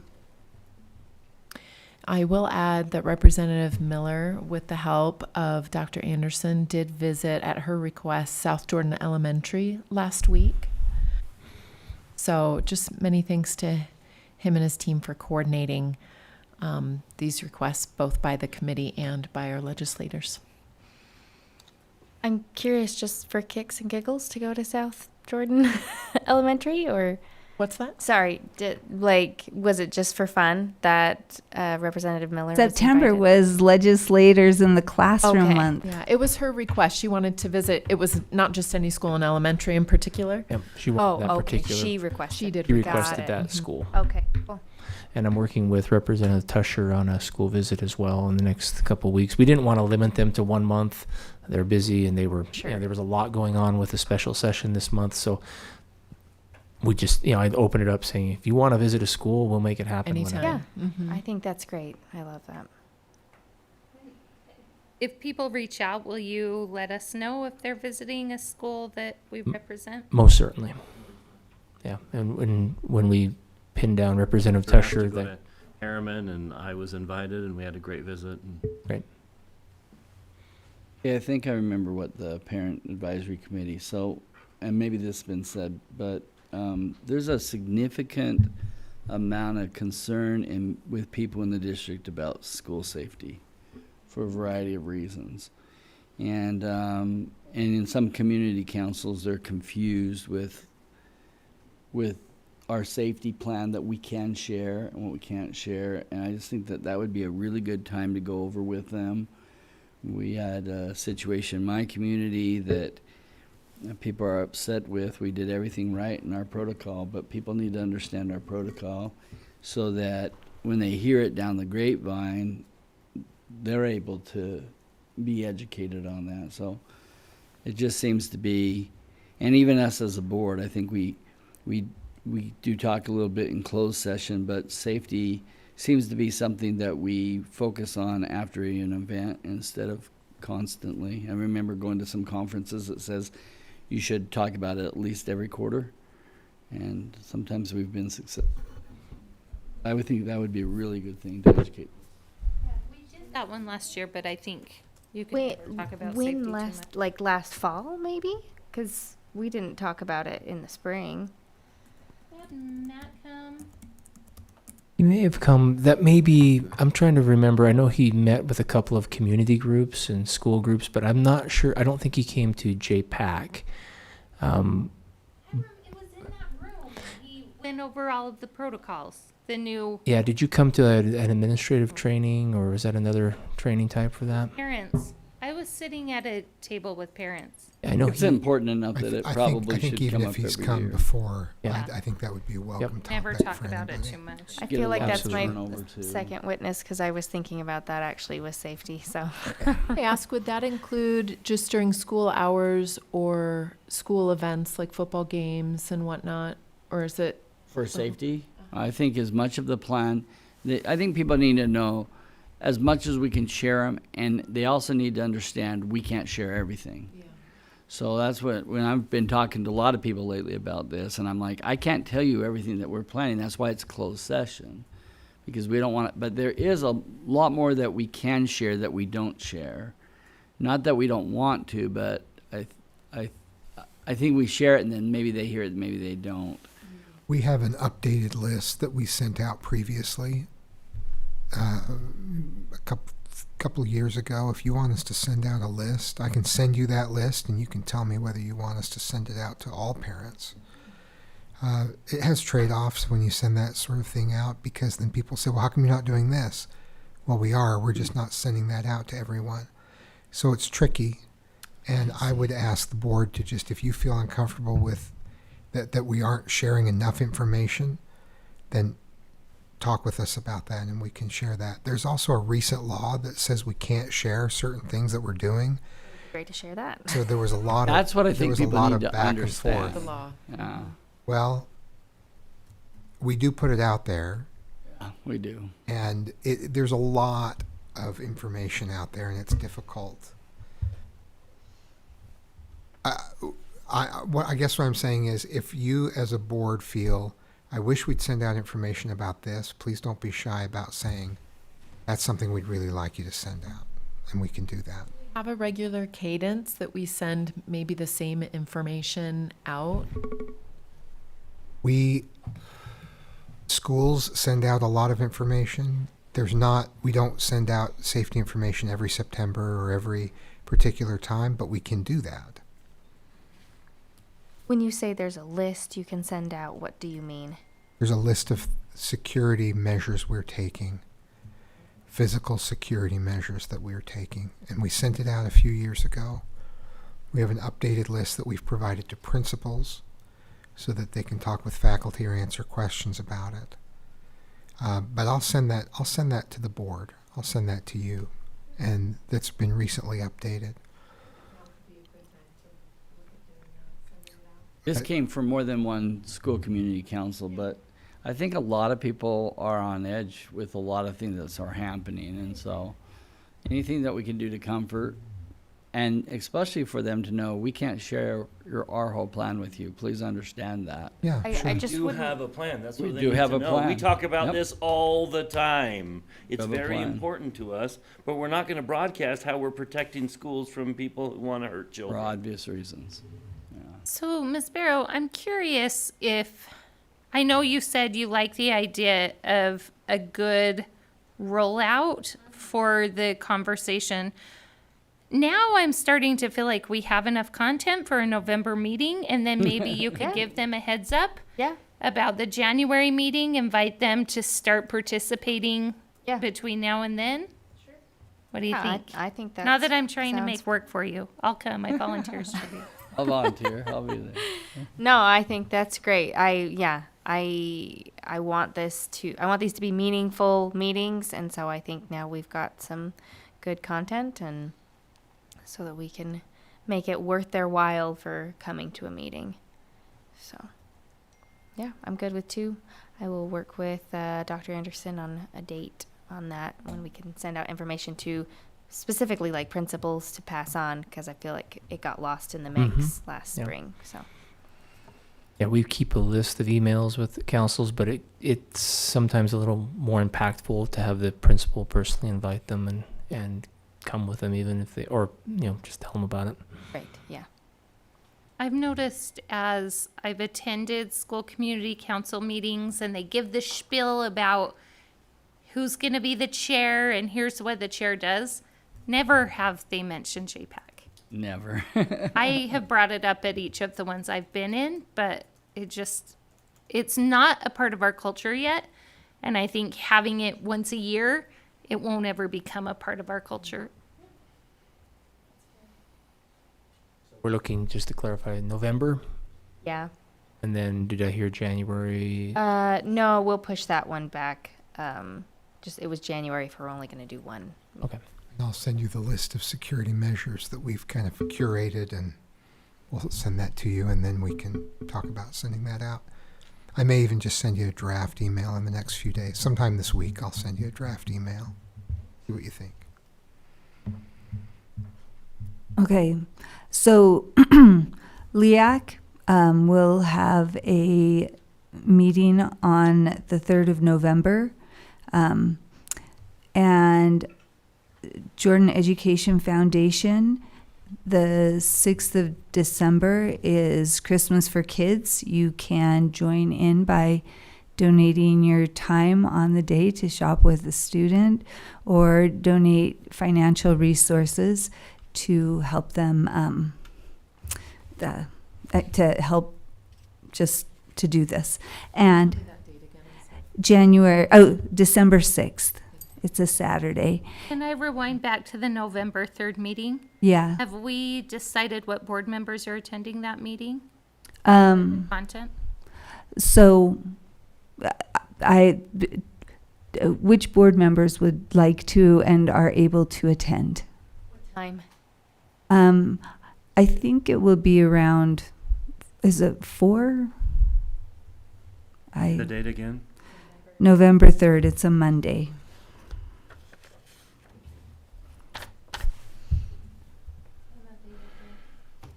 I can be there if you need me. Okay. And You have enough without me then.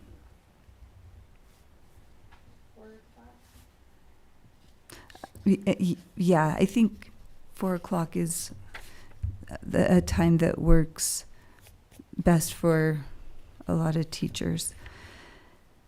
And it's here at JTC South. And so, Nikki, you would like to attend, and Daryl? I think I'm a no then, because you want to go, Suzanne, right? Oh, did you want to go? I can. She can go. We don't want to do 4, do we? It doesn't matter. I think that it's not like we are going to be sitting together in a quorum. I think that that you can come. I think it could be helpful to sit in and hear what teachers are saying. At the same time, I will bring back whatever information I get from them, whatever feedback. If we can have more than 3, then I'd love to be there. You are absolutely welcome. I think it would be great We have to to have you there. record it if we have too many there. That's Oh, my, oh, they have to that's record my it? concern. Oh, okay. I can sit I out. don't I can think we bow did out. that last year when we had, how many did we have at JPAC? It was me, you, Lisa. You come to I J- didn't go to you didn't JPAC. Mr. come? Van Komen, can you I missed. give any input there? We're wondering if we have a meeting with more than 4, but decisions are not being made, do we have to record? If you're talking about something that you will be taking action on in the future or likely would, it would be considered a meeting.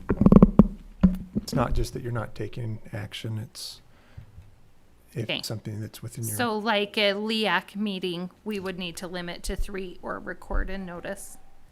Again, it depends on what, I always say that, but it depends on what is actually done in the context of if all 4 are together. If they're separate, it's different from them being just together and hearing the same things.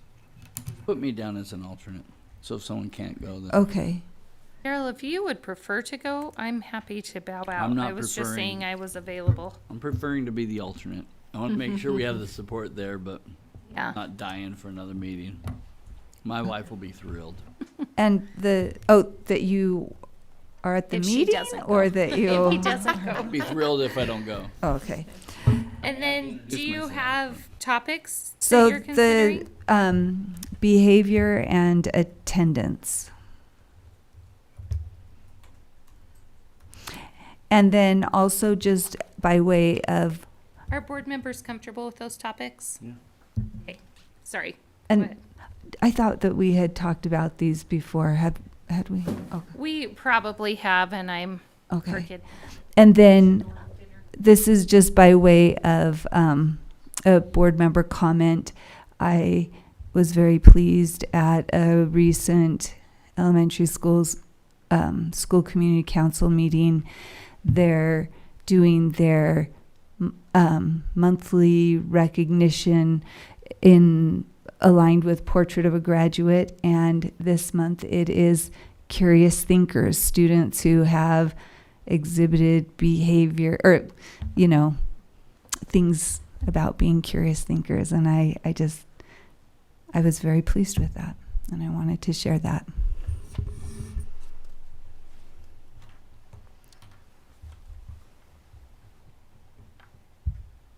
It's not a committee report, but I am curious where the board is sitting on a board newsletter. We have definitely not revisited that topic in recent months. Is that still something that's a priority for the board? And if so, I will do better at making sure that it's an agenda item instead of just a report. I think a quarterly is great, is completely appropriate. I'm not. I feel okay moving forward with a board newsletter. I also feel okay doing it twice a year or quarterly or once a year or even not at all. So I would vote for quarterly. I would love to have the board send out newsletters to parents and teachers, just so I feel like we are communicating with them more. I haven't changed. I would like to do it after every meeting. Other districts do it, and it's really effective. But yeah, that's how it originally came up. Is other districts were doing it after each. I would say after each general meeting, so it's once a month. But that's me. Our idea was to try it quarterly for a while, see how it went, and it didn't went. So just like what comes out in the GEM, Whatever the comes summary. out of the summary. So like the GEM summary. Mm-hmm. Well, With GEM links summary's to not the going time. Going to parents and I know, families. but as the newsletter, if it goes out after every board meeting, some kind of summary like that with links to the time when the thing was discussed. But at least if we can go back to quarterly, and then maybe we can try it every other month, or I mean, I'm good either way. But the more communication we have, I think the better it is for us. So The distribution channel of those newsletters, how do we distribute them? We have an email list for parents and employees, and then we purchased other email addresses just for residents, and then people can opt out of receiving that email. Okay, I've heard quarterly and monthly. start with quarterly and then we'll work towards that. Can I ask who would be sending it out and writing We it? would, and we come up with this stuff, and we want to make it interesting, right? Or So the way noteworthy. that it has happened prior has been the board suggests the topics and communications has done the write-up and layout. Oh, yeah, I don't mean to take credit, but it comes I from thought the you were board, like- so we have to come up with it, but communications makes it it look beautiful. really good. I think really you meant good. we do all the work. Be like, no, it's on us. We are not making No, but staff we do need to this." come up with board-related topics. You tell us what you want us to cover, we'll send you a draft. I know, and I'm making it sound like a real chore, but it's super fun. It's really fun. I feel like following each business meeting will get us in the routine of doing it. And I think the reason it fell off is because we were like, at some point in the quarter, we'll do it. And then it just sort of fell off. So, That's why I originally suggested that. And it can be like the smaller, I mean, I just one page. Like, we don't want like a 10-page report of what's going on, but like the safety protocol or something like that, we can just have a different focus, and then here's where the summary of the meeting is. I mean, we do some really good stuff with posting our minutes and the YouTube link that you can click on to I mean, I'd like to educate the people of what we're doing, because I think a lot of them don't know. But And I think it would be nice because we highlight schools at our business meetings to highlight them in the newsletter, right? Like this month we had this school come and have a little picture because we always take pictures with our students that come. So love that idea. what kind of strain would it be on communications if we were to do it following each business meeting? We could certainly do that. Here's the problem we've always run into is who writes the summary? And if you look at our board page, summaries aren't approved for what, a month and a half? And so who writes the summary? Does it represent the whole board? Is it an official board document? Does everyone feel comfortable with the summary? We've always run into issues with that. Sending out an announcement that doesn't necessarily represent how you viewed what happened in the meeting is a concern. And summaries take, I mean, if you look at the website, summaries aren't posted for, what, 2 months, Lisa? Month and a half? Minutes. Because they have to be approved before they get posted. Summary comes out pretty Fast quickly. is Jim's. The gem comes out, it seems pretty quick, like the Friday or Thursday following a board meeting. Yeah. And it's not opinionated at all. It's just the facts. Action And items. then with links to the times. It doesn't mention board members' names or anything. It just talks about this was discussed and anyway. Would this be presented at a board meeting for review and approval before it goes out? Or is this something done via email? What's The other process? districts were posting it almost the next day. School board members would post it on Facebook and stuff like that. And that's part of where the monthly thing, I think, was the time frame of the board approving it. And I don't know. If you want to approve it, it takes longer. If you just want us to post something that you can repost, we can do that quickly. But traditionally, this board has wanted to review documents before they go out.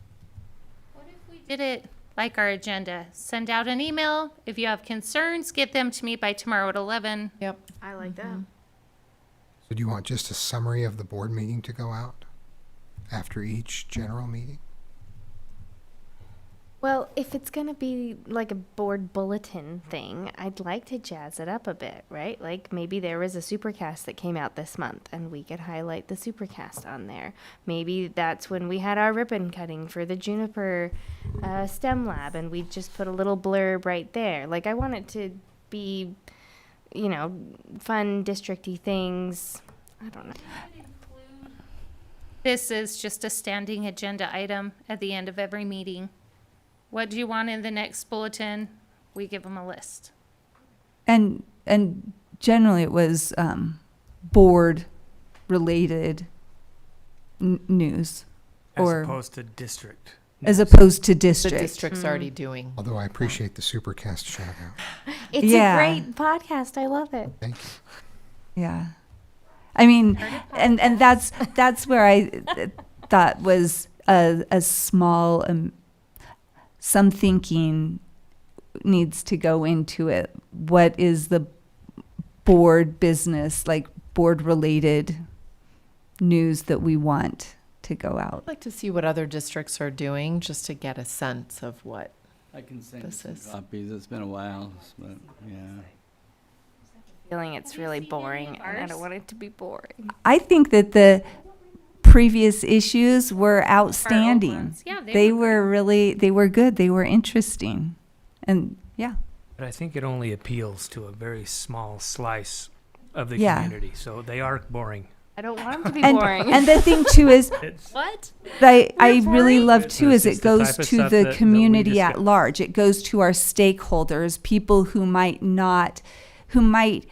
be interested in what the board is doing, but not realize that they're interested in what the board is doing, and it provides them some access to what their representatives are doing in the school district. So I really liked that aspect of it, that we bought the email addresses to send it to our stakeholders that don't necessarily, that we don't have as much contact with. Like us to make this an agenda item where we bring an example of what we've done, what other districts do, and just kind of revisit it? Good. Yeah. Sorry, Brian, I cut you off. One of the districts might not be. Did I cut you off, Brian? Did I cut you off? I'm so sorry. Right now, all of us have cut him off at least once. No, I don't have anything to say. Oh, that's funny. Okay, yeah, let's bring this as a future agenda item. Okay. Dr. Godfrey, anything from the superintendent? Nothing else from me? And we have no closed session business this evening. I move that we adjourn. Oh, she beat me. Second. Third. She was quick. Okay, we have a A motion second at least. Oh, Oh, wait. I already did. by Ms. Dean and a second by Ms. Barrow that we adjourn. The baton has been passed. No, wait. not. It has not. All in favor, say aye. Aye. And any opposed? We are adjourned. Thank you for joining us. 8:30, not that bad. Not bad.